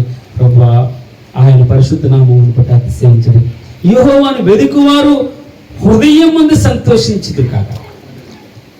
ఎవరమ్మా? యెహోవాను వెదుకువారు హృదయం ముందు సంతోషించుదురు కాక. డబ్బు సంపాదించిన వారు హృదయం ముందు సంతోషం ఉండదాడికి. 1 కోటి రూపాయలు సంపాదిస్తే 2 కోట్లు ఎలా సంపాదించాలి? దీన్ని నువ్వు ఆలోచన చేశారు ఎప్పుడైనా? 2 ఎకరాలు ఉన్నవాడు 3 ఎకరాల గురించి ఎప్పుడు ఇదే యావ. అందుకే మన యావంతా ఆయన మీద యావ పెట్టుకోవాలి. మనం కొన్ని సాక్రిఫైస్ చేయాలి. కొన్ని సాక్రిఫైస్ చేసి సంతోషం ఉంటుంది, హ్యాపీ ఉంటుంది. మీకు భగవంతుడు ఏం చెప్తాడంటే, మనం ఒక ప్రిన్సిపల్ అనమాట. మిమ్మల్ని ఎవరైనా శపిస్తున్నారా? తన కోసం ప్రార్థన చేయమంటారు. రోమీయులకు రాసిన పత్రిక 12వ వచనం చివరి వచనంలో ఉంటుంది. నిజంగా ఎవరైనా మిమ్మల్ని హింసిస్తున్నారా?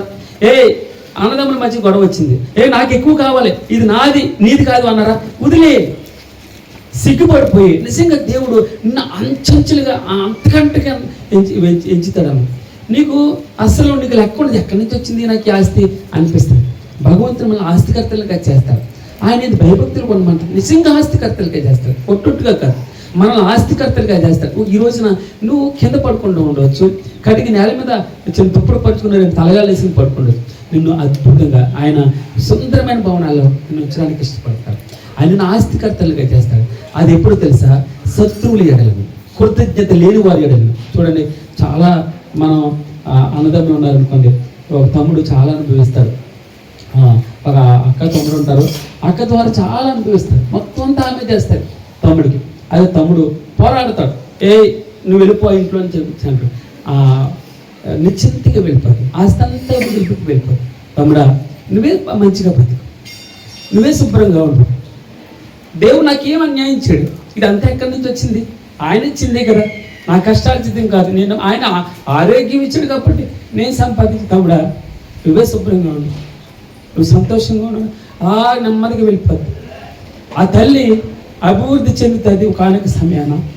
ఆ రోజున తమ్ముడు వచ్చి అక్క నన్ను క్షమించు అంటాడు. మనం ఈ రోజున తుచ్చమైనటువంటి 2 రూపాయల గురించి నువ్వు టెన్షన్ పడతావు, కానీ దేవుడు నీకు 2 కోట్లు ఇవ్వబోతున్నాడు. నీకు అర్థమవుతున్నామా? ఆయన నమ్ముకున్నటువంటి వారు ఎవరిని, అందుకే అన్నాడు కదా, నీవు ఈ రోజున ఆయన నీ శత్రువుకి భోజనం పెడితే ఏం చేయమన్నా, నీ శత్రువు నేను దూషిస్తే ఏమన్నాడు 12వ అధ్యాయం చివరి వచనంలో, ఎవరైనా నిన్ను హింసిస్తే, రోమీయులకు రాసిన పత్రిక 12. కాబట్టి నీ శత్రువు ఆకలి కొని ఉంటే అతని భోజనం పెట్టాలి. ఎవరికంట శత్రువు ఆకలి కొని ఉంటే, నిన్ను దూషించేవాడు, నిన్ను బూతులు తిట్టేవాడు ఆకలి కొని ఉంటే వాడిని ఇంటికి పిలిచిన భోజనం పెట్టాలి. అప్పుడు నీ శత్రువులు ఎదుట నీకు భోజనం పెట్టాలి. ఒట్టొట్టుగా రాదు. అంతే, నువ్వు నీ క్రియను బట్టే నువ్వేమి ఎత్తుతావు అదే పంటకు వస్తావు, నువ్వేం చేసావు అదే నేను ఎత్తింది. నువ్వు క్షమించు, నువ్వు పొట్టి విడవు, బెగపడతావు. నువ్వు బెగపడితే బెగపడినట్టే ఉంటుంది. నువ్వు విధులు చే. సరే తమ్ముడా, సరే అక్క, నువ్వే మంచిగా ఉండు, నువ్వే తీసుకో, ఆశ తగాదా. ఎందుకో తెలుసా, తెగవు. ఎవడొచ్చి సమాధానం చెప్పడానికి అర్థం కాదు. ఒకటి పక్క న్యాయం చెప్తే ఇంకొకటి రెచ్చిపోతూ ఉంటాడు. ఇదిగో వాడు పక్కన ఉన్నావు, నువ్వు వాడి దగ్గర లంచం తీసుకున్నావు అంటాడు. న్యాయం తీర్చలేను. న్యాయం తీర్చగల దేవుడు ఒక్కడే. ఎప్పుడు న్యాయం తీర్చబడితే తెలుసా, తగ్గించుకున్నాడు. అప్పుడే మనం ఆరాధించగలం, మనం సాక్రిఫైస్ చేయగలం. ఎవరికి ఇస్తానో, మన రక్త సంబంధికే కదా. ఎవరికి ఇస్తానో, నా శత్రువుకి ఇది తీసుకో, నువ్వు చల్లగా ఉండు. మనం నిన్న నెహెమ్యా గారు కూడా ఒక మాట ఎత్తి చెప్పాడు నాకు, మంచిది. నారాయణ డేవిడ్ గారు చెప్పినటువంటి ఉపమానం చెప్పాడు. వాడు రోజు నీరు పెట్టుకుంటున్నాడు, గండి కొట్టుకుని బాగా కష్టపడి సంపాదిస్తాడు, ఎంతో పెట్టుబడి పెడతాడు, పెట్టుబడి పెట్టి సంపాదించింది ఎత్తుకుని వెళ్ళిపోతున్నాడు, నారంటున్నాడు. అప్పుడు ఏం చేశాడంటే, ఆ యజమానికి సూత్రం చెప్తాడు, ఒక పంచి, ఇప్పుడు నువ్వు పెట్టినటువంటి నీళ్లు, నువ్వు పెట్టుకున్నటువంటి నీళ్ళు రాత్రి అంతా వచ్చి తోడుకుంటున్నావు. గుల్ల అంటారు, గుల్ల లేకపోతే దీన్ని ఇదే అంటారమ్మా, గోడలతో చాలా రాత్రి అంతా కష్టపడి అర్ధరాత్రి 12-2 గంటల వరకు పెట్టుకోవాలి. మా నాన్న నేను తోడుతూ ఉండేవాళ్ళు, మా అన్నయ్య నేను మా నాన్న, ఒకరు కష్టమైతే ఒకరు అలాగా సహాయం చేసుకుంటా తోడువాళ్ళం. ఆ రాత్రి అంతా చుట్టూ మా నాన్న ఏం చేసేవాడంటే, వెళ్ళి చుట్టూరు ఎక్కడెక్కడ లీకేజెస్ ఉన్నాయా అని ఇల్లు ఆయన అంతా వెతికి రావాలి. అయితే తెల్లవారుజామున వచ్చేటప్పటికి ఏం చేస్తున్నాడు, అందులో వాడు సోమరుడు ఉంటాడు ఒకడు. ఆ సోమరుడు పేరేం పేరు, సాతాను. ఎవడాడు, సోమరుడు అక్రమంగా మామూలు వచ్చేయాలనుకుంటాడు. అంటే ఇది ఫ్రీగా వచ్చి పడిపోవాలి, నాకు కష్టపడకుండా వచ్చేయాలి, నా ఇంటికి వచ్చేయాలి అని చెప్పేసి సాతాను ఉంటుంది. వాడు ఏం చేస్తాడంటే, అర్ధరాత్రి 3 గంటలకు వెళ్ళిపోయి గట్టు దాన్ని ఏమంటారు మట్టి తీసేసి ఈ పాప రాత్రంతా 9 గంటలకు వచ్చి 3 గంటల వరకు తోడి నీళ్ళన్నీ వాడి పొలంలో పెట్టేసుకుంటాడు కదండి. అప్పుడు ఏం చెప్తాడంటే, ఇలా జరుగుతుందని రోజు చూస్తే, ఇలా కాదు.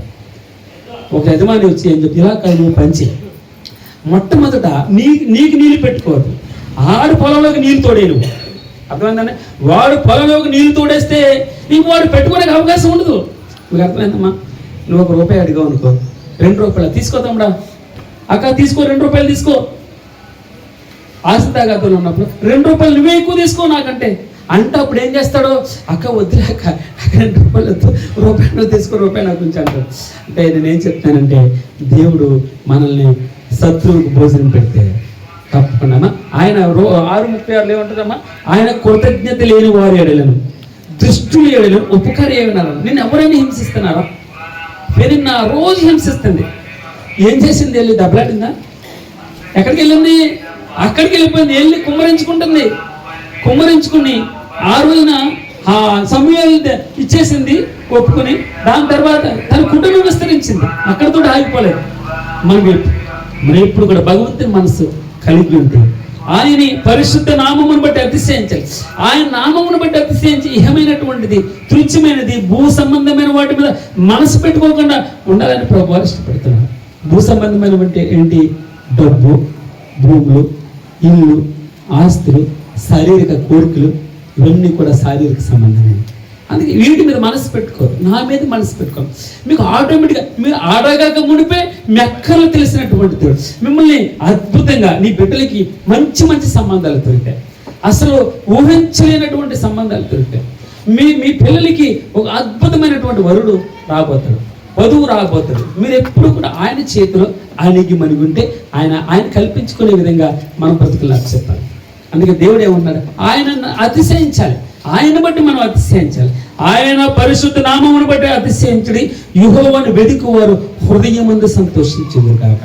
యెహోవాను వెదకుడి, ఆయన బలముని వెదకుడి, ఆయన సన్నిధిని నిత్యము వెదకుడి. నేను ఇంకా ముందరికి వెళ్ళట్లేదు, క్లోజ్ చేసి మన ఆరాధనకి వెళ్ళాలి. ఏమన్నదమ్మా? యెహోవాను వెదకుడి, ఆయన బలముని వెదకుడి, ఆయన సన్నిధిని నిత్యము వెదకుడి. స్తోత్రం ప్రభా. ఆరాధన చేద్దాం. ఆయన బలమైనటువంటి దేవుడు, ఆయన గొప్ప దేవుడు, ఆయన బలాన్ని గురించి నాకు అర్థం కాకే ఎలాగ స్వతంత్రించుకోవాలి ఈ వాగ్దానం నాకు తెలియదు. ఎన్నో వాగ్దానాలు ఇచ్చాను, ఆ వాగ్దానం నేను మర్చిపోతాను. ఒకసారి వచ్చిన లాస్ట్ ఇయర్ ఇచ్చిన వాగ్దానం మర్చిపోతాను, ఈ సంవత్సరం వచ్చిన వాగ్దానం ఎంతమందికి జ్ఞాపకం తెలియదు. కానీ ఆ దేవుడు నీకు ఏమైనా వాగ్దానం ఇస్తే మర్చిపోయే దేవుడే కాదు. అర్థమైందమ్మా? ఎప్పుడు 99 సంవత్సరాల వయసులో కూడా మర్చిపోయాను, ఆలస్యం అవుతుంది కానీ భగవంతుని అలక్ష్యం చేయడు. హల్లెలూయా చెప్తామమ్మా, స్తోత్రం గట్టిగా చెప్తాం. హల్లెలూయా. ఆయన నీకు ఆలస్యం చేస్తాడేమో కానీ అలక్ష్యం మాత్రం చేయడు. నిన్ను ఉన్నతమైన స్థలాల మీద కూర్చోబెడతాడు. మనం ఆయన మనసుని కలిగి ఉండాలి, ఆయన్ని వెతకాలి, ఆయనలా మారాలి. అప్పుడు తప్పకుండా దేవుడు నిన్ను ఉద్ధరించేటటువంటి దేవుడు. మనం పట్టువిడుపు ఉండాలి. మన దగ్గర పట్టువిడుపు అంటే ఏంటి తెలుసా? మనం భగవంతుని మనసుని కలిగి ఉండాలి. ఆయన పట్టు విడిచాడమ్మా. పేతురు, నీ కత్తిని వరలే పెట్టుకో. ఒకవేళ నేను తండ్రిని వేడుకోలేననియో, ఒకవేళ వేడుకుంటే ఆయన 12 సేనావ్యూహముల కంటే ఎక్కువ సైన్యాన్ని పంపలేననియో, ఒక్కొక్క సేనావ్యూహము 6,000 మందిని చంపుతాడని నీకు తెలీదా? 6,000 మంది అంటే సుమారు 72,000 మంది సైన్యం వస్తే ఆ 72,000 ఇంటూ 6,000 ఎంతమంది చంపేస్తారు? ఏమనుకుంటున్నా? పేతురు, నీ కత్తిని వరలే పెట్టుకో. నాకు అనుగ్రహింపబడిన గిన్నెలోనిది నేను త్రాగకుండా ఉండగలనా అన్నాడు. అంటే అర్థమైందమ్మా? నేను ఎందుకు వచ్చాను? నశించిన దాన్ని వెతికి రక్షించడానికి వచ్చాను, నేను ఉద్ధరించడానికి వచ్చాను, నేను నా పక్కన కూర్చోబెట్టుకోవడానికి వచ్చాను, నాలో ఉంచుకోవడానికి వచ్చాను, నా సింహాసనం మీద కూర్చోబెట్టి నాతో అతను కలిసి భోజనం చేయడానికి వచ్చాం. నీవేమో ఐహికమైనటువంటి వాటి మీద, క్షయమైనటువంటి వాటి మీద, నశించిపోయే దాని మీద మనసు పెట్టుకుంటా. వద్దు. ఏమన్నాడమ్మా? ఎవరిని వెతకమన్నాడు? ముగ్గురు గురించి వెతకమన్నాడు. చెప్పండి అన్నమాట. యెహోవాను వెతకుడి, ఆయన బలమును వెతకుడి, ఆయన సన్నిధిని నిత్యము వెతకుడి. పైన ఏం చూసాం మనం? పైన ఏం చూస్తాం? ఆ యెహోవాకు కృతజ్ఞతాస్తుతులు చెల్లించుడి, ఆయన నామమును ప్రకటన చేయడి, జనములలో ఆయన కార్యములు తెలియ. 3 చేయమన్నాడు. కింద ఏం చేయమన్నాడు? ఆయనని వెతకండి, యెహోవాను, ఆయన బలమును వెతకండి, ఆయన సన్నిధిని వెతకండి. ఆయన కొరకు కనిపెట్టుకుందాం, ఆయన సన్నిధిలో కనపడదాం, ఆరాధన చేద్దాం. లెసన్ యొక్క హెడ్డింగ్, ఆ లెసన్ యొక్క హెడ్డింగ్ బట్టి మనకి ఏం చెప్తుంది టీచర్ అనేది మనకి అర్థమవుతుంది కదా. అయితే దేవుడు నాకు ఒక ప్రశ్న వేశాడు అనమాట. ఏమని అంటే, నీవు నన్ను సంతోష పెడుతున్నావా అంటే, మనము ఈ మాటను బట్టి మనం ఆలోచిస్తే వ్యక్తిగతంగా నా జీవితంలో చూస్తే, నా చదువుని బట్టి కానీ ఏదన్నా బట్టి నేను ఎవరిని సంతోష పెట్టాలనుకుంటా, నా తల్లిని. కానీ దేవుడు నన్ను ఏమడిగాడంటే, నువ్వు నన్ను సంతోష పెడుతున్నావా అన్నప్పుడు, నేను ఈ వాక్యం చదువుతున్నప్పుడు నాకు దేవా ఇది నేను చెప్పొద్దా అనుకున్నప్పుడు, కానీ దేవుడు ఆత్మ నడిపింపు ద్వారా ఏదో నేను కొంచెం అట్లా పరిశుద్ధ ఆత్మ ద్వారా ప్రిపేర్ అయ్యగలను అనమాట. అయితే ఇక్కడ మనం అందరము బైబిల్లో చూస్తే ఇర్మియా గ్రంథము 9వ అధ్యాయము 23వ వచనంలో 23-24 మనం చూస్తే, ఇర్మియా యెహోవా ఇలాగ సెలవిచ్చుచున్నాడు, యెహోవా ఇలాగు సెలవిచ్చుచున్నాడు, జ్ఞాని తన జ్ఞానమును బట్టియు, జ్ఞాని తన జ్ఞానమును బట్టి, శూరుడు తన శౌర్యమును బట్టియు శూరుడు తన శౌర్యమును బట్టి అతిశయింపకూడదు. అతిశయింపకూడదు. ఐశ్వర్యవంతుడు ఐశ్వర్యవంతుడు తన ఐశ్వర్యమును బట్టి తన ఐశ్వర్యమును బట్టి అతిశయింపకూడదు. అతిశయింపకూడదు. అతిశయించువాడు అతిశయించువాడు దేనిని బట్టి దేనిని బట్టి అతిశయింపవలనగా అతిశయింపవలననగా భూమి మీద కృప చూపుతూ భూమి మీద కృప చూపుచు నీతి న్యాయములు జరిగించున్న నీతి న్యాయములు జరిగించుచున్న యెహోవాను నేనే అని గ్రహించి యెహోవాను నేనే అని గ్రహించి నన్ను పరిశీలనగా తెలుసుకొనట బట్టియే అతిశయింపవలెను. అతిశయింపవలెను. అట్టి వాటిలో నేను ఆనందించువాడనని యెహోవా సెలవిచ్చుచున్నాడు. హల్లెలూయా. మనకి కొన్ని వాక్యాలు ఎక్స్ప్లెయిన్ చేయకుండానే మనంతటి మనం చదివితేనే మనకి అర్థమైపోతుంది. అయితే ఇక్కడ ముందుగా యెహోవా ఏమని సెలవిచ్చుచున్నాడంటే ఇర్మియా గ్రంథము 29, 23, 24. అయితే జ్ఞాని దేని బట్టి అతిశయిస్తాడు? తనకున్న జ్ఞానాన్ని బట్టి. అయితే లోకరీతిగా ఎంతో మంది జ్ఞానంతో ఏవేవో వాళ్ళు సైంటిస్టులు కానీ వారు ఏదేదో స్థాపించగలిగారు. అయితే మనం చూస్తే టైటానిక్ షిప్ అందరికీ తెలుసు కదా, దాని మీద మూవీ కూడా వచ్చింది. అయితే టైటానిక్ అయిన తను ఆ ఓనర్ ఏమన్నాడంటే దేవుడు కూడా దీన్ని సముద్రంలో ముంచలేడు అని దేవునికి తను ఛాలెంజ్ చేశాడు. కానీ ఏమైంది, లాస్ట్కి అది ఒక ఐస్బర్గ్ని తాకి అదేమైంది, అది షిప్ అనేది మునిగిపోయింది కదా. అక్కడ ఉన్న దాంట్లో ఉన్న వాళ్ళందరూ చనిపోయారు. కానీ దేవుడు ఇక్కడ ఏమంటాడంటే జ్ఞాని తన జ్ఞానమును బట్టి అతిశయించదు. అంటే మనకున్న జ్ఞానాన్ని బట్టి మనం ఏం చేస్తాం? అతిశయిస్తాం. మనకు ఒక చక్కటి డాక్టరేట్ కానివ్వండి, ఏదైనా మన జీవితంలో మనం సాధించామంటే అది మనము సాధించింది మన తల్లిదండ్రులను కానీ మన టీచర్స్ అని కానీ వాళ్ళంతా పొగడాలి, వాళ్ళంతా సెకండ్. కానీ ముందు మన జ్ఞానం ఇచ్చేది ఎవరు? పరలోకమందున తండ్రి. అందుకే మనం యాకోబులో కూడా చూస్తాం కదా, ఎవరికైనాను జ్ఞానము కొదువుగా అన్న ఎడల అడుగుడి నేను ధారాళంగా దయచేస్తాను. అంటే ఎవరిని గద్దించాడు దేవుడు, అందరికీ ఒకటేలాగా జ్ఞానాన్ని అనుగ్రహించే దేవుడు అన్నమాట. అయితే ఈ లోకంలో మనకున్న జ్ఞానాన్ని బట్టి మనం అతిశయించదు. రెండోది చూస్తే శూరుడు తన శౌర్యం బట్టి అతిశయింపకూడదు. అంటే శూరుడు అంటే చాలా బ్రేవ్ అన్నమాట, చాలా తెలివి గలవాడు. తను ఏది అనుకున్నా తను చేసేస్తాడు. ఇప్పుడు ఒక యుద్ధంలోకి వెళ్తున్నాడంటే తన యుద్ధాన్ని జయించే శక్తి తనకు ఉంటుంది. కానీ దాన్ని బట్టి కూడా మనము అతిశయించదు. అంటే ఈ లోకంలో మనం ఏదైనా పని చేస్తున్నప్పుడు, ఒక చక్కటి ఇల్లు కొనుక్కోవాలనుకున్నా, ఒక వాహనం కొనుక్కోవాలనుకున్నా, మనం కొనుక్కున్నామని చెప్పి నేను కొన్నాను అని మనం ఏ రోజు కూడా మనం దాన్ని బట్టి అతిశయించదు. మనం మరణించినప్పుడు దాన్ని ఏమైనా మనం తీసుకొని వెళ్ళామా? అవన్నీ ఇక్కడే ఉండిపోతాయి. కానీ నిజమైన దేవుని బట్టి మనం అతిశయించాలి. ఫస్ట్ థింగ్ మనం ఏం చూసామంటే జ్ఞానమును బట్టి మనము అతిశయించడం, మనకున్న శౌర్యాన్ని బట్టి మనం అతిశయించడం. మూడవదిగా మనం చూస్తే ఐశ్వర్యవంతుడు తన ఐశ్వర్యమును బట్టి అతిశయింపకూడదు. ఐశ్వర్యం అంటే మనకున్న అందాన్ని బట్టి మనము ఏ రోజు కూడా మనము అతిశయించొద్దు అన్నమాట. మనకి ఎంత అందం ఉన్నా, చక్కటి కలర్ ఉన్నా, హైట్ ఉన్నా, ఏది కూడా అవంతా దేవుడిచ్చిందే. ఇదంతా దేవుడిచ్చింది కాబట్టి మనం ఆయనకు కృతజ్ఞులుగా ఉండాలన్నమాట. అయితే సామెతల్లో కూడా మనం చూస్తాం అందము మోసకరం. ఒకసారి మనం చూద్దాం సామెతలు 31వ అధ్యాయము.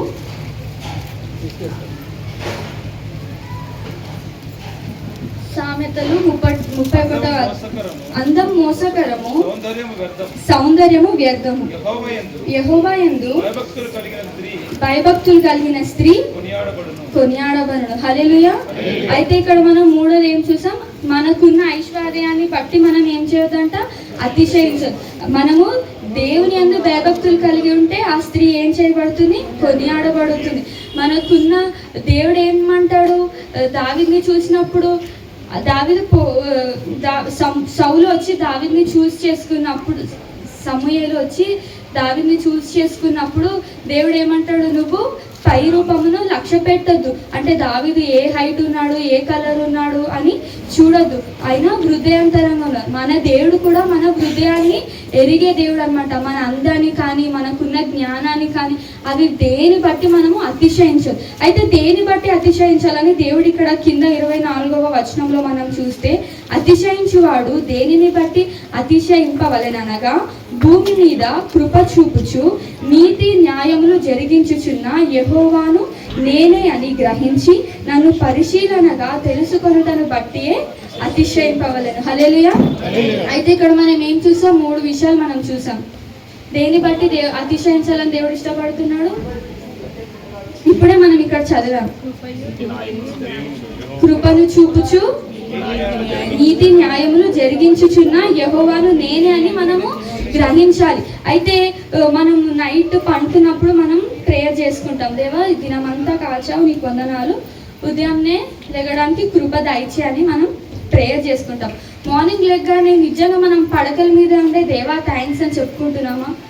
ఒకవేళ అయినా నిజంగానే మనకి కృప చూపించలేకపోతే నైటే మనకి సంథింగ్ ఏదో వచ్చి మనము దేవుని దగ్గరికి వెళ్ళిపోయేవాళ్ళం. కానీ మనం అందుకే దావీదు అంటారు కదా, ఉదయమున నా కంఠస్వరము నీకు వినబడాలి. అయినా మనకి రోజు ఒక నూతనమైన ఉచితమైన కృపని దేవుడు మనకు అనుగ్రహిస్తున్నాడు అనమాట.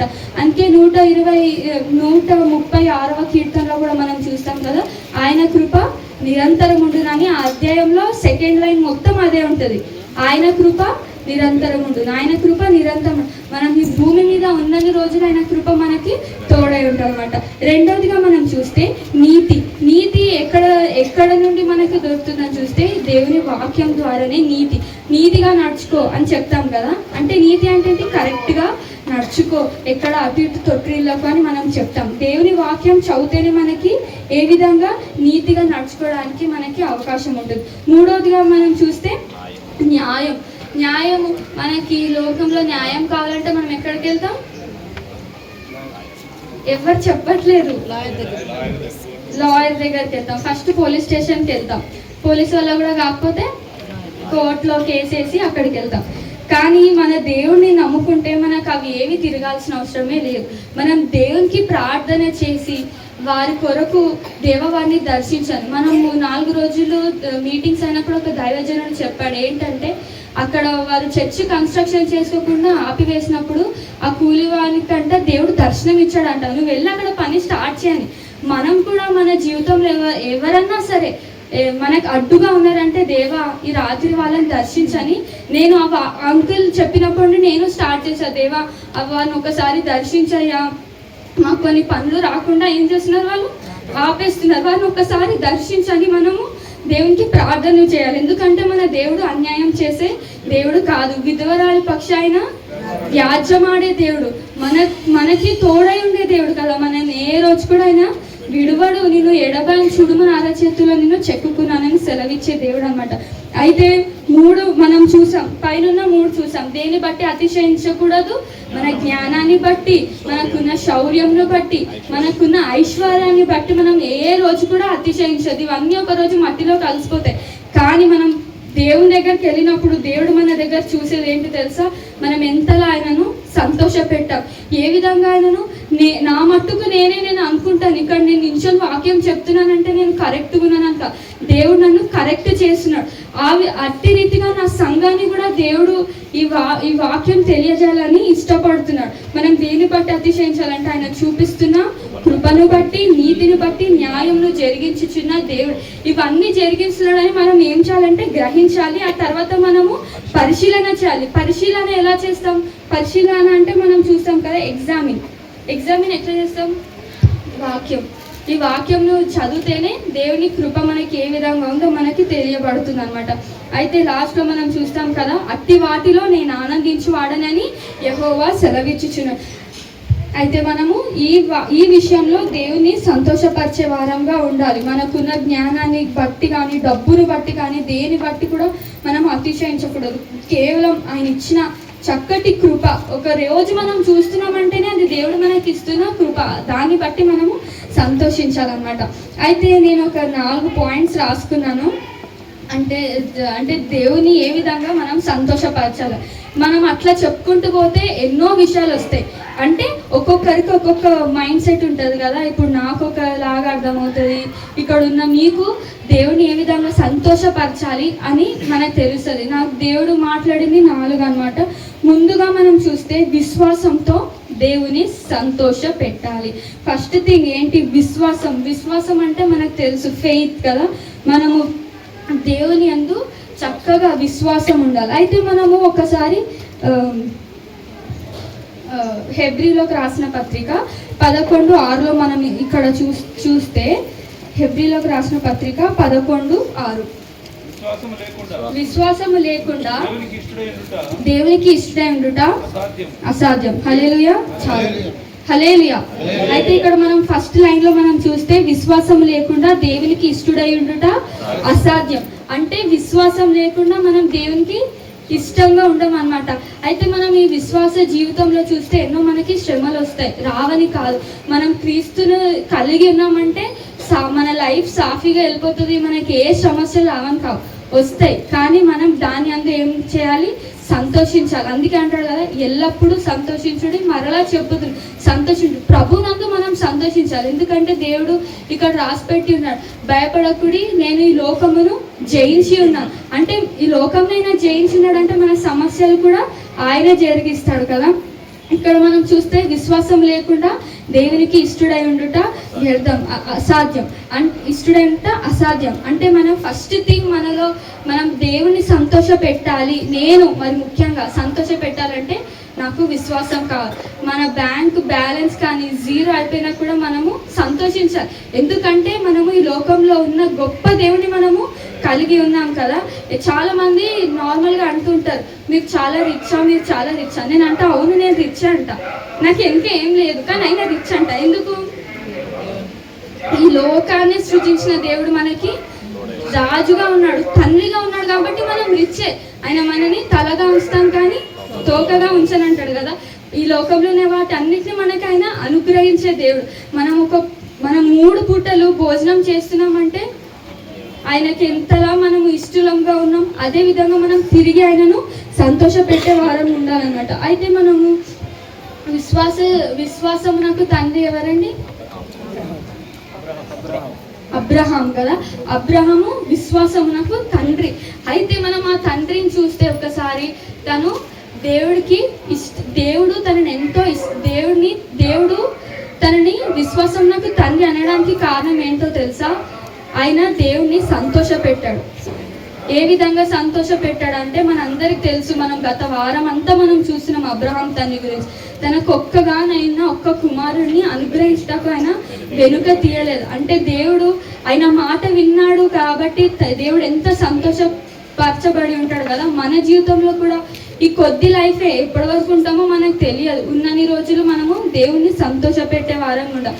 చాలా మంది ఏమనుకుంటారంటే కొంచెం ఏజ్ అయ్యే కొద్దీ పిల్లలు చదువులు అయిపోయింది, వాళ్ళ మ్యారేజెస్ అయిపోయింది, ఇంకా అయిపోయిందిలే, ఇంకేముంది నా లైఫ్, ఇంకా అంతే, దేవుడు ఎప్పుడు పిలిస్తే అప్పుడు వెళ్ళిపోదాం. కానీ మన నోటంటే అసలు ఆ మాట రావద్దు. మనం ఉన్నన్ని రోజులు మనం ఫస్ట్ థింగ్ మనం దేవుణ్ణి సంతోష పెట్టే వారంగా ఉండాలి. ఆయనకు ఉపయోగకరమైన పాత్రలుగా మనం ఉండాలన్నమాట. అయితే అదే విధంగా మనం నోవాహుని కూడా చూస్తే ముందుగా అబ్రహాం గురించి ఒక మాట మనం చూద్దాం. అబ్రహాం తండ్రి గురించి ఆదికాండము 15వ అధ్యాయము 6వ వచనంలో మనం చూస్తే అతడు యెహోవాను నమ్మెను, ఆయన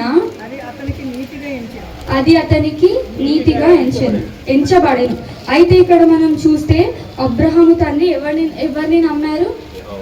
యెహోవాను నమ్మారు. కాబట్టి దేవుడు తన ద్వారా సంతోషింపబడ్డాడు. ఇక్కడ మనం చూస్తే అది అతనికి నీతిగా ఎంచబడ్డాడు. మనం ఫస్ట్ థింగ్ మనం దేవుని సంతోష పెట్టాలంటే మనము యెహోవాను నమ్మాలి. విశ్వాస జీవితంలో పేతురు గారిని కూడా మనం చూస్తే తను నీటి మీద నడవాలంటే ఎంతగానో ఆశపడ్డాడు. కానీ అలలను చూసి ఆ సౌండ్స్ చూసి తను ఏమైపోయాడు?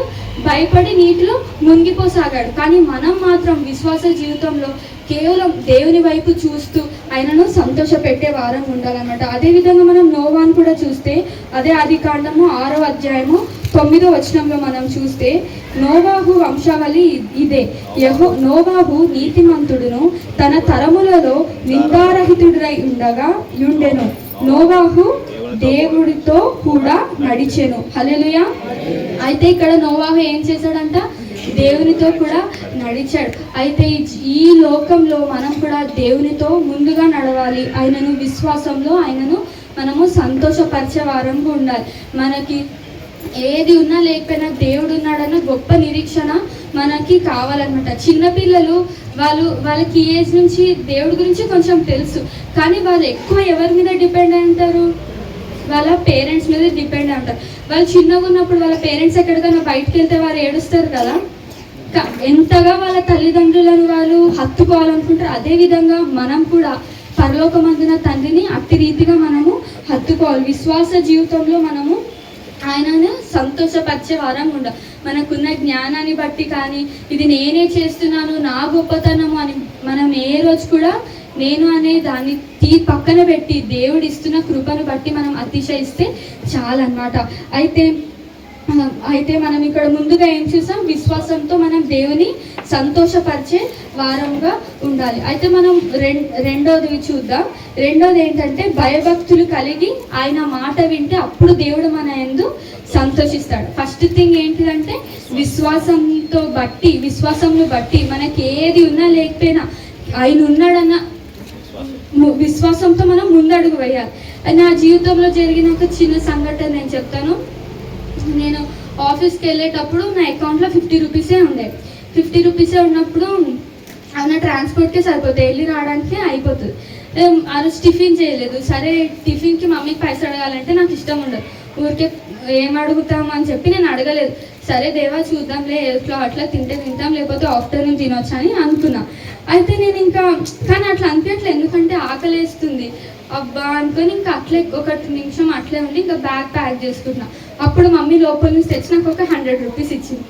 అసలు నాకు నిజంగా ఏం చెప్పాలో అర్థం, నేనేం మమ్మీతో చెప్పలేదు నాకు ఒక 100 రూపీస్ ఇయ్యి నేను టిఫిన్ తింటా అని. కానీ మమ్మీ అట్లా తెచ్చి ఇచ్చేవరకు ఇది ఎవరి కార్యం, మమ్మీ అంతటి మమ్మీ ఇచ్చిందని కాదు, దేవుడు మమ్మీకి తెలియజేసినందుకే అది జరిగింది. ఈ లోకంలో ఏదన్నా సరే మనం ఒకరికి హోల్ హార్టెడ్గా ఇస్తున్నామంటే దేవుడు మనకి ఫస్ట్ థింగ్ ఏం చేయాలంటే ప్రేరేపణ కలిగించాలి. మనకు ప్రేరేపణ కలగకుండా మనం ఏది కూడా చేయలేం. అప్పుడు నేను నిజంగా ఎంత సంతోషించానంటే అబ్బా నేను అడగకుండానే, అందుకే అంటాడు కదా ఆయన మన హృదయ అంతరంగములను ఎరిగిన దేవుడు. అయితే కీర్తనలో మనం ఒక్కసారి మాట చూద్దాం. కీర్తనలు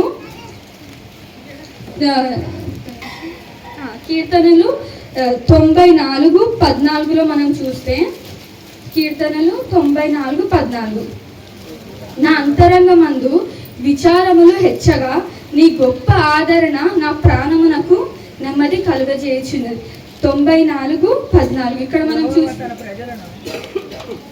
94:19 నా అంతరంగమునందు విచారములు హెచ్చగా నీ గొప్ప ఆదరణ నా ప్రాణమునకు నెమ్మది కలుగజేసినది. అంటే నిజంగా మనము ఒక్కొక్కసారి హోప్లెస్ లో ఉంటాం కదా, ఎక్కడి నుండి వస్తలే మనకు సహాయం అనుకుంటాం, కానీ దేవుడు ఏదో ఒక దిక్కు నుండి మనకి సహాయం చేసే దేవుడు. మన అంతరంగంలో ఎన్నో విచారాలు ఉంటాయి, అవన్నీ హెచ్చగా దేవుడి యొక్క గొప్ప ఆదరణ మనకి ఎవరు చూపిస్తారండి? మన తల్లిదండ్రులే కదా.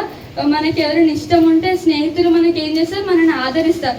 ఏం కాదులే, ఏడవకు, అంతా సెట్ రైట్ అవుతుంది, ఏం బాధపడకంటారు. కానీ దేవుడిచ్చే గొప్ప ఆదరణ మన ప్రాణానికి ఏం చేస్తుందంట, నెమ్మది కలుగజేస్తుంది. అయితే మనం ఇక్కడ రెండో పాయింట్లోకి మనం వస్తే, యెహోవా యందు భయభక్తులు కలిగి ఆయన మాట వింటే దేవుడు సంతోషిస్తాడు అనమాట. కీర్తనలు 147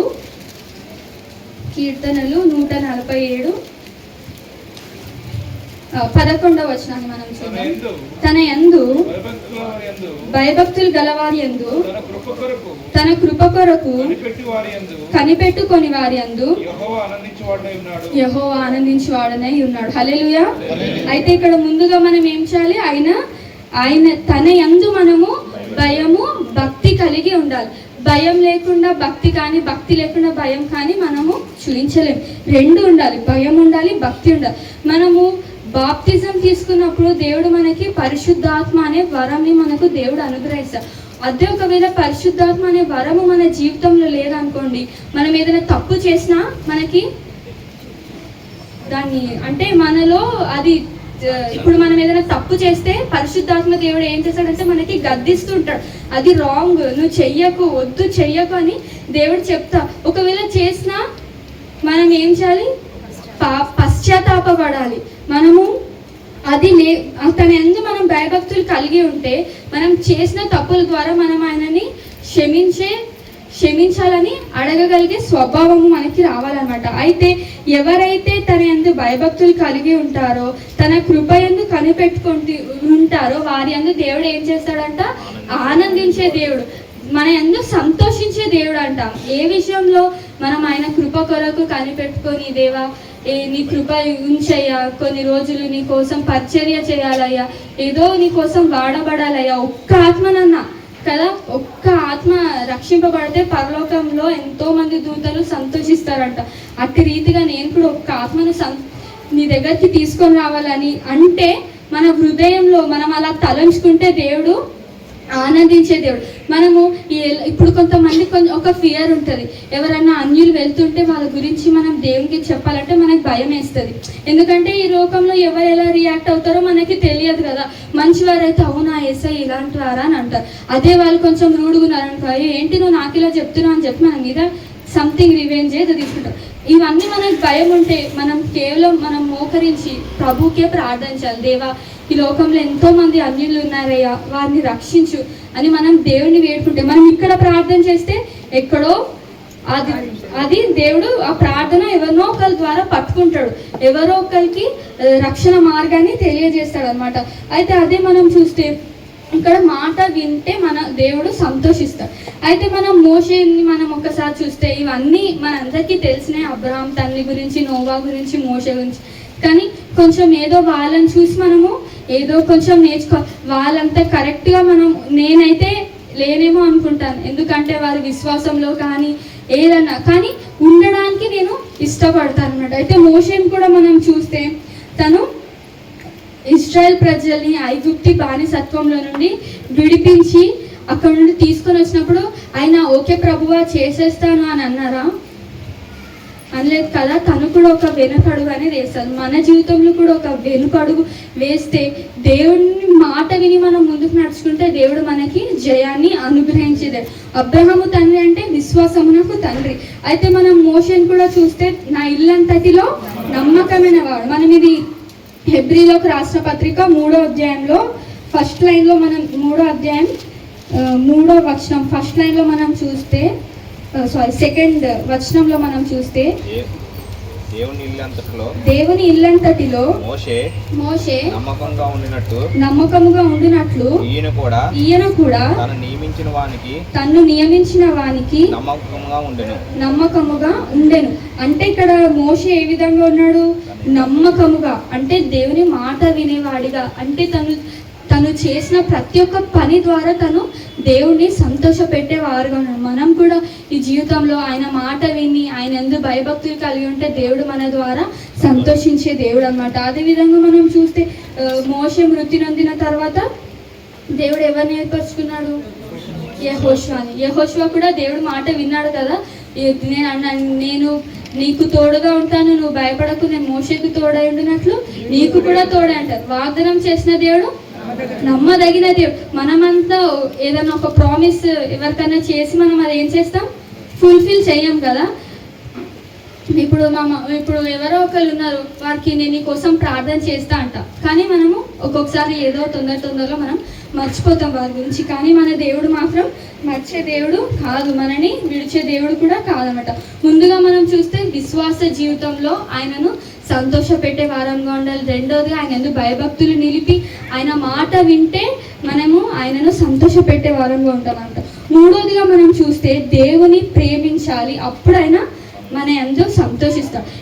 నేను ఒక దైవజనుడు చెప్తే విని ఉన్నాను, మనమంటే ఈ లోకంలో దేవుని కంటే ఒక మనిషిని ఎక్కువ ప్రేమిస్తే దేవుడు అది మన దగ్గర నుండి తీసేస్తాడంట.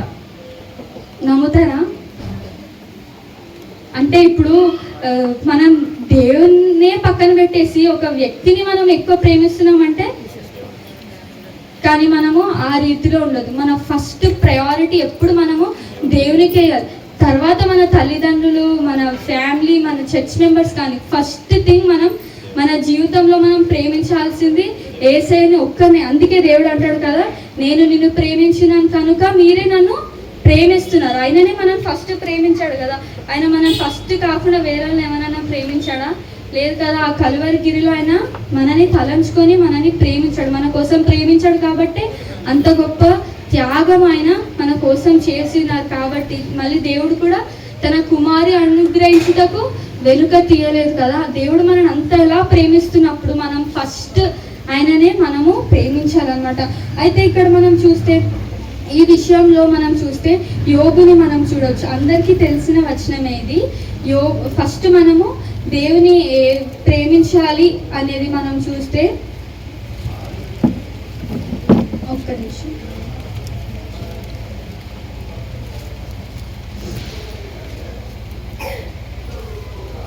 మనము ఇక్కడ మనం చూస్తే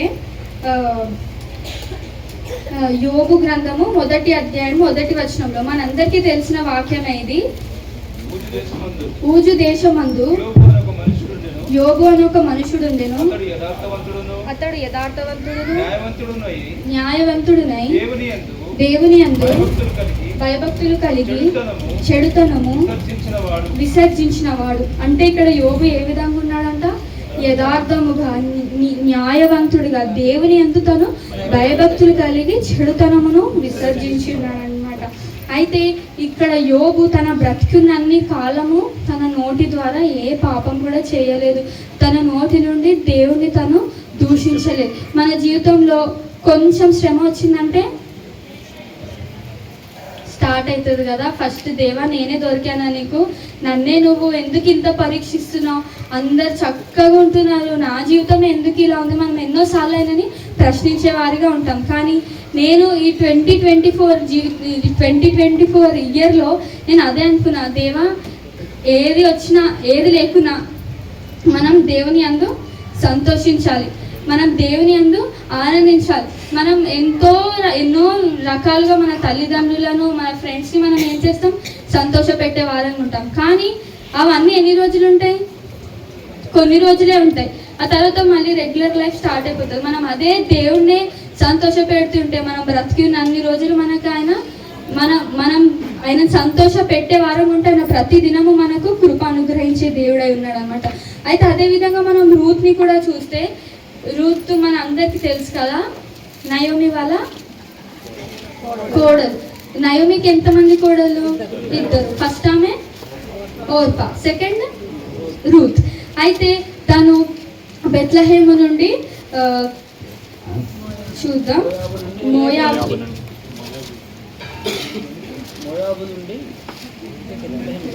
మోయాబు నుండి తను న్యాయాధిపతులు రూత్. తను అక్కడ ఏం చేస్తుందంటే, రూత్ తన భర్తను తను కోల్పోతుంది కదా. తన భర్త ఏమైపోతాడు? చనిపోతాడు. నయోమి భర్త కూడా చనిపోతాడు. అయితే నయోమి ఏం చెప్తుంది, మీరు మీ ఇంటి దగ్గరికి వెళ్ళిపోండి, మళ్ళీ మీరు యంగ్ ఏజ్లో ఉన్నారు కదా, మళ్ళీ మీకు మీ తల్లిదండ్రులు వివాహం చేస్తారంటే ఫస్ట్ వారిద్దరు వెళ్ళడానికి ఇష్టపడరు. కానీ ఓర్పా వెళ్ళిపోతుంది. రూత్ మాత్రం తనని అత్తని హత్తుకొని తను అదే విధంగా ఉంటుంది. ఎందుకు ఆ విధంగా ఉంది అంటే, తను క్రీస్తుని కలిగి ఉంది, తను దేవుణ్ణి ప్రేమించింది. అందుకే తను ఫస్ట్ థింగ్ ఎవరిని ప్రేమించింది? దేవుణ్ణి ప్రేమించింది. ఆ తర్వాత తను అత్తని కూడా ప్రేమించింది. అయితే ఈ లోకరీతిగా మనం చూస్తే కొంతమంది చాలా రకాలుగా ఉంటారు. మా ఆఫీస్లో కూడా ఒక అక్క ఉంది, మీరు అనుదిన ప్రార్థనలో తన కోసం గుర్తు తెచ్చుకోండి. తను చాలా డేస్ నుండి చాలా డల్గా ఉండేది. నేను అడుగుదాం అనుకున్నా కానీ అడగలేదు. అయితే ఒకరోజు తను ఆఫీస్కి రాలేదు. అయితే నేను అడిగాను, ఎందుకు అక్క ఆఫీస్కి రాలేదంటే, కేసు ఉందిరా నాది, అందుకే రాలేదు అని అన్నది. కేసా? ఏం కేసు అక్క అంటే, ఇట్లా మా అత్తగారు నా హస్బెండ్ ఇద్దరు కలిసి డైవర్స్కి అప్లై చేశారు నా మీద అని చెప్పింది. తను చాలా చిన్న ఏజ్, 28-29 ఉంటాయి. తను చెప్పి తను కళ్ళ నిండా నీళ్ళు పెట్టేసుకుంది. తను క్రిస్టియన్ అనమాట. తను నాకు చాలా బాధ వేసింది. నన్ను ఏం కాదక్క మీరు క్రిస్టియన్సా అని అడిగాను నేను. అవును అంటే, సరే ఏం కాదు, దేవుడు ఏదో ఒక కార్యం చేస్తాడు అని అంటే, దేవుడా నాకు కోపం వస్తుంది అని తను ఒకలాగా అనేసింది. తను, దేవుడా నాకు కోపం వస్తుంది, అందరు బాగానే ఉన్నారు, ఏంటి నాకు ఈ బాధ, నాకు కోపం వస్తుంది, నేను ప్రేయర్ చేసుకోవట్లేదు అని అన్నది. అట్లా అంటే తను అట్లా అన్నప్పుడు నాకు చాలా బాధ కలిగింది. అంటే మనం కలిగి ఉన్న దేవుణ్ణే మనము అంత కోపంగా మనం చెప్తామా? నాకు అప్పుడు అనిపించింది, నేను కూడా స్టేజ్లో ఉండొచ్చు కదా, నేను కూడా ఎప్పుడన్నా దేవుణ్ణి అట్లే నేను కోపగించానేమో అని నేను రియలైజ్ అయ్యాను. నేను అక్కకు చెప్పాను, ఏం కాదక్క ప్రేయర్ చేసుకో, దేవుడు ఏదో ఒక ద్వారం చేస్తాడు. ఎవరు నాకు మమ్మీ డాడీ ఇద్దరు లేరు, నేను ఇంత దేవుడి మీద ఆశ పెట్టుకొని ఉన్నా, నాకు ఇట్లాంటి స్థితి వచ్చింది ఏంటి అని తను అంటుంది. కానీ మనం ఏ స్థితిలో ఉన్నా దేవుణ్ణి మనము మర్చిపోవద్దు. మనకి ఇప్పుడు ఇరుకులు ఉండొచ్చు, శ్రమలు ఉండొచ్చు, కానీ ఒకానొక దినమున అవన్నీ వెళ్ళిపోయినప్పుడు మనము ఆయనకు కృతజ్ఞతాస్తుతులు చెల్లించాలన్నమాట. ముందుగా మనం చూస్తే విశ్వాస జీవితంలో ఆయనకి కృతజ్ఞతాస్తుతులు చెల్లించాలి. రెండోది మనం భయభక్తులు కలిగి ఆయన మాట వినే వారం నుండి ఆయనకు కృతజ్ఞతాస్తుతులు చెల్లించాలి. మూడోది ఏం చూసాం, అందరికంటే ముందుగా మనము ఎవరిని ప్రేమించాలి? దేవుణ్ణి ప్రేమిస్తే ఆయన మన యందు సంతోషం కలిగి. ఆఖరిగా మనం చూస్తే క్రీస్తు కొరకు మనం ఏదో ఒక పని చేస్తే ఆయన మన యందు సంతోషిస్తారనమాట. నేను ఇదే పాయింట్ నేను లాస్ట్ 2-3 టైమ్స్ వాక్యం చెప్పినప్పుడు కూడా చెప్పాను. ఎందుకంటే నాకు దేవుడు నాతో ఏం మాట్లాడాడు అని చెప్పాను కదా నేను ముందే. ఏ రీతిగా నువ్వు నన్ను సంతోష పెడుతున్నావు, నాకున్న జ్ఞానాన్ని బట్ట, నాకున్న అందాన్ని బట్ట, దాన్ని బట్టి నేను సంతోషపడి అతిశయిస్తున్నానా అనుకుంటే దేవుడు నువ్వు ఏమని మాట్లాడంటే, విశ్వాస జీవితంలో నువ్వు నన్ను సంతోషపరచు, నా మాట విను, నా యందు భయభక్తులు కలిగి ఉంటే దేవుడు సంతోషిస్తాడు. మూడవదిగా అందరికంటే ముందుగా మనము దేవుడినే ప్రేమిస్తే అప్పుడైనా సంతోషిస్తాడు. ఆఖరిగా మనం చూస్తే క్రీస్తు కొరకు మనము ఏదో ఒక పని చేసేవారంగా ఆయనకు ఇష్టం వచ్చే వారి పని చేస్తే దేవుడు సంతోషిస్తాడు అనమాట. అయితే దేవునికి ఇష్టమైన పని ఏంటి అని మనం చూస్తే 1 తిమోతి 2వ అధ్యాయం 4వ వచనంలో మనం చూస్తే 1 తిమోతి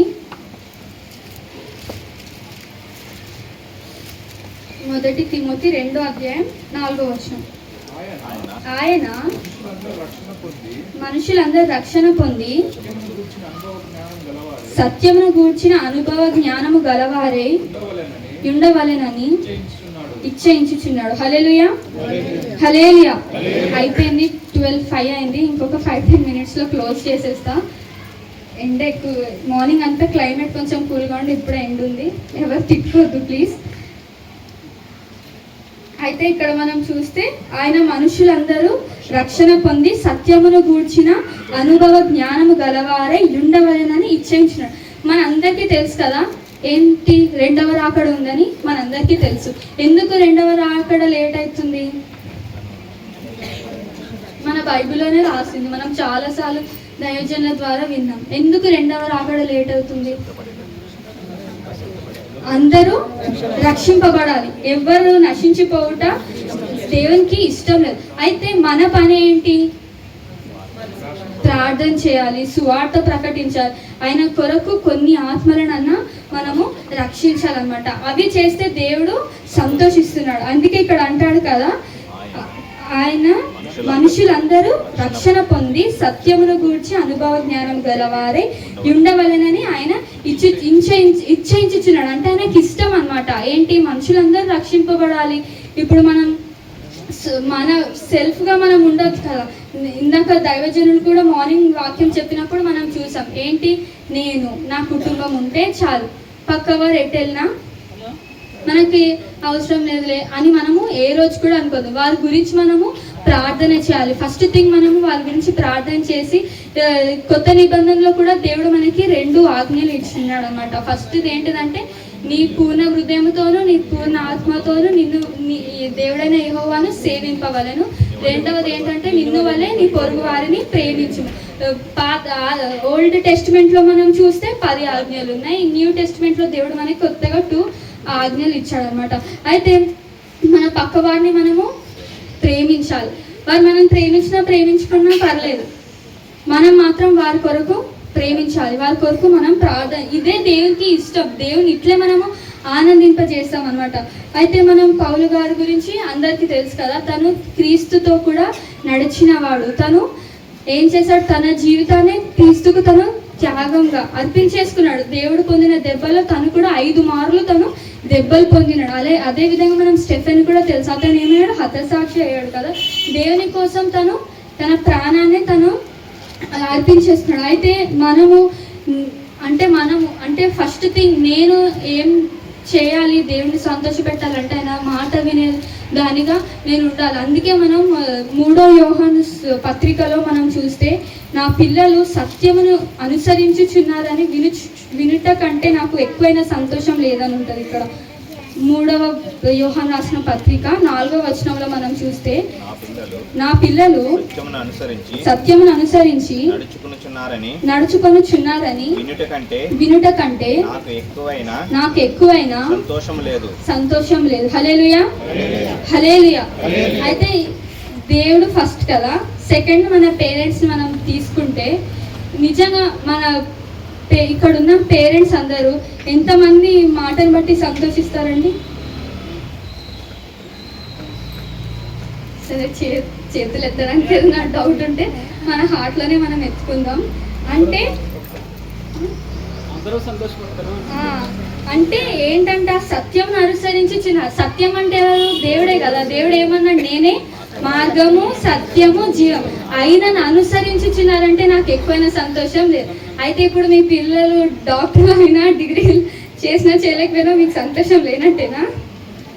అంతే కదా. దేవుణ్ణి మనం సంతోష పెట్టే వారం ఉండాలంటే మన పిల్లలు ఏం చేయాలి? ఆయన కొరకు ఏదో ఒక పని చేయాలి కదా. ఇక్కడ ఉన్న తల్లిదండ్రులు అందరూ మనం ఏమని ప్రార్థించాలి? ఫస్ట్ థింగ్ వాళ్ళ లోకరీతిగా వాళ్ళు ఫస్ట్ ఉండాలి, కానీ దానికంటే ముందు దేవుల్లో వాళ్ళు ఎదగాలి. దేవుని కోసం ఏదో ఒక పని చేయాలి.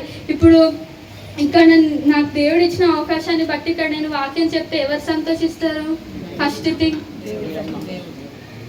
ఫస్ట్ దేవుడు, తర్వాత మా మమ్మీ కదా. వేరే వాళ్ళు వచ్చి ఇప్పుడు సంతోషిస్తారా? లేదు కదా. మన పిల్లలను బట్టి మనమే సంతోషించాలి. ఎందుకంటే నా పిల్లలు సత్యం అనుసరించి నడుచుకొనుచున్నారని వినుట కంటే నాకు ఎక్కువైన సంతోషం లేదు. వినాలి, రెండోది ఏం చేయాలి? నడుచుకోవాలి. అప్పుడే మనం మన తల్లిదండ్రులకి సంతోష పెట్టే వారంగా అవుతాం. పిల్లలమైన మేము కూడా ఏ విధంగా ఫస్ట్ థింగ్ మనం దేవుని ఏ విధంగా సంతోష పెట్టాలో చూసాం. రెండోదిగా మన తల్లిదండ్రులను మనం మాట వింటే వారు సంతోషంగానే ఉంటారు కదా. మాట వినకపోతే వారు సంతోషంగా ఉండరు. అదే విధంగా మనం చూస్తే మనం ఆయనకు ఒక మంచి సాక్షులుగా ఉంటే దేవుడు సంతోషించే దేవుడు అన్నమాట. మనము ఆయన కొరకు ఉపయోగకరమైన పాత్రలు వలె మనం ఉండాలి. ఎప్పుడు నేను అదే అనుకుంటాను, దేవా నీకు ఏదో ఉపయోగమైన పని చేయాలి, నేను చేయాలి. మనుషులను సంతోష పెట్టడానికైతే వద్దు. ఎందుకంటే మనుషులు ఈరోజు కెజ్జి మంచిది అంటారు, రేపు వచ్చి ఏమంటారు? మంచిది కాదు ఆమె అని అంటారు. అంతే కదా. నేననే కాదు, ఎవరన్నా లోకరీతిగా మనం ఉన్నామంటే తను చాలా మంచిది అంటాం, కానీ అది మన లైఫ్లో ఉండదు. కానీ మనం మెప్పు పొందాలంటే ఎవరి ద్వారా మనం మెప్పు పొందాలి? దేవుని ద్వారానే మనం మెప్పు పొందాలి. ఆయనను ఉన్నన్ని రోజులు ఆయనని సంతోష పెట్టేవారంగా, ఆయన మాట వినేవారంగా, ఆయనకు లోబడుతూ సత్యమును అనుసరించుచు నడుచుకొని జీవగ్రంథంలో ఎంతో మంది భక్తులు ఉన్నారు. వారందరూ మనకి ఒక మాదిరి ఉంచిపోయారు కదా. క్రీస్తు కూడా మనకు ఒక మాదిరి ఉంచి వెళ్ళారు. కాబట్టి మనం ఆ మాదిరిలో, ఆ మార్గంలో మనం నడుచుకుంటూ దేవుని సంతోష పెడుతూ ఈ లోకంలో ఉన్న మన తల్లిదండ్రులను, సంఘస్థులను అందరినీ మనము సంతోషించాలన్నమాట. అయితే ఇక్కడ మనం లాస్ట్కి చూస్తే కొలసీలు మనం ధ్యానిస్తున్నాం కదా ఉపవాస శిలువ ధ్యానంలో. ఇక్కడ మనం ఒక లాస్ట్లో వచనం చూద్దాం. 1వ అధ్యాయం 9వ వచనము. ఇక్కడ మిడిల్లో నుండి మనం చూస్తే అన్ని విషయములలో ప్రభువును సంతోష పెట్టునట్లు ఆయనకు తగినట్టుగా నడుచుకొనవలెనని ఆనందముతో కూడిన పూర్ణమైన ఓర్పును దీర్ఘశాంతమును కనుపరచునట్లు ఆయన మహిమ శక్తిని బట్టి సంపూర్ణ బలముతో బలపరచబడేననియు. ఇక్కడ మనం ఇదంతా మనం చదివితే మనకు ముందుగా కావాల్సింది ఏంటంటే అన్ని విషయములలో మనము ప్రభువును సంతోష పెట్టాలి.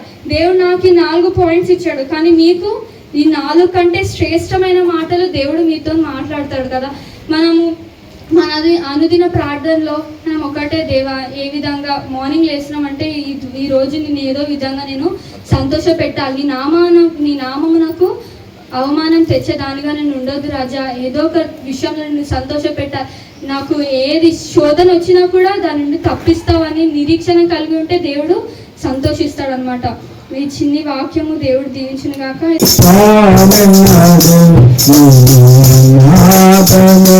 అయ్యప్ప కానన్నాడు నాదను అయ్య కానన్నాడు నాదను తండ్రి కానన్నాడు నాదను అమ్మ నాన్న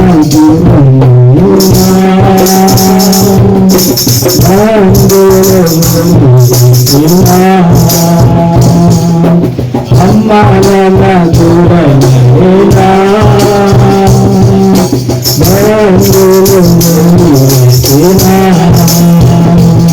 నా అమ్మ నాన్న నీవేసయ్యా నా తోడు నీడా నీవేసయ్యా నా అమ్మ నాన్న నీవేసయ్యా నా తోడు నీడా నీవేసయ్యా కానన్నాడు నాదను అయ్య కానన్నాడు నాదను కానన్నాడు నాదను కానన్నాడు నాదను వెక్కి వెక్కి వచ్చినా వెక్కి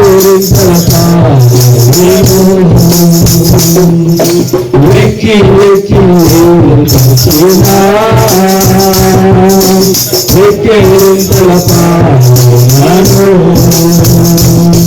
నా కన్నీరు కూడా చూవాడా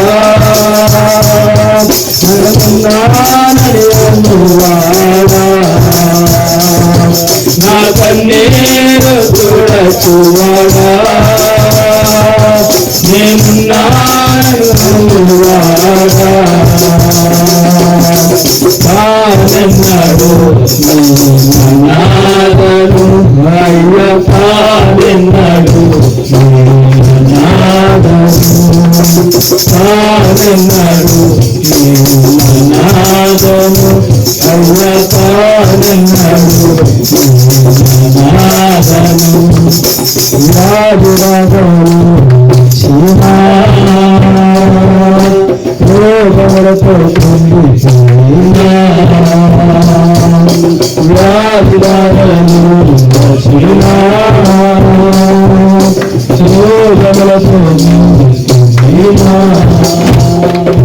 నా వైద్యులకు నీవేసయ్యా నన్ను స్పష్టపరచువాడు నీవయ్యా నా వైద్యులకు నీవేసయ్యా నన్ను స్పష్టపరచువాడు నీవయ్యా కానన్నాడు నాదను అయ్య కానన్నాడు నాదను కానన్నాడు నాదను అయ్య కానన్నాడు నాదను నా కన్నీరు కూడా శివరా నేను నాని అందువారా నా కన్నీరు కూడా శివరా నేను నాని అందువారా నా అమ్మ నాన్న నీవేసయ్యా నా తోడు నీడా నీవేసయ్యా నా అమ్మ నాన్న నీవేసయ్యా నా తోడు నీడా నీవేసయ్యా నా వైద్యులకు నీవేసయ్యా నన్ను స్వస్థపరచువాడు నీవయ్యా నా వైద్యులకు నీవేసయ్యా నన్ను స్వస్థపరచువాడు నీవయ్యా కానన్నాడు అనాథను అయ్య కానన్నాడు అనాథను తండ్రి కానన్నాడు అనాథను అయ్య కానన్నాడు అనాథను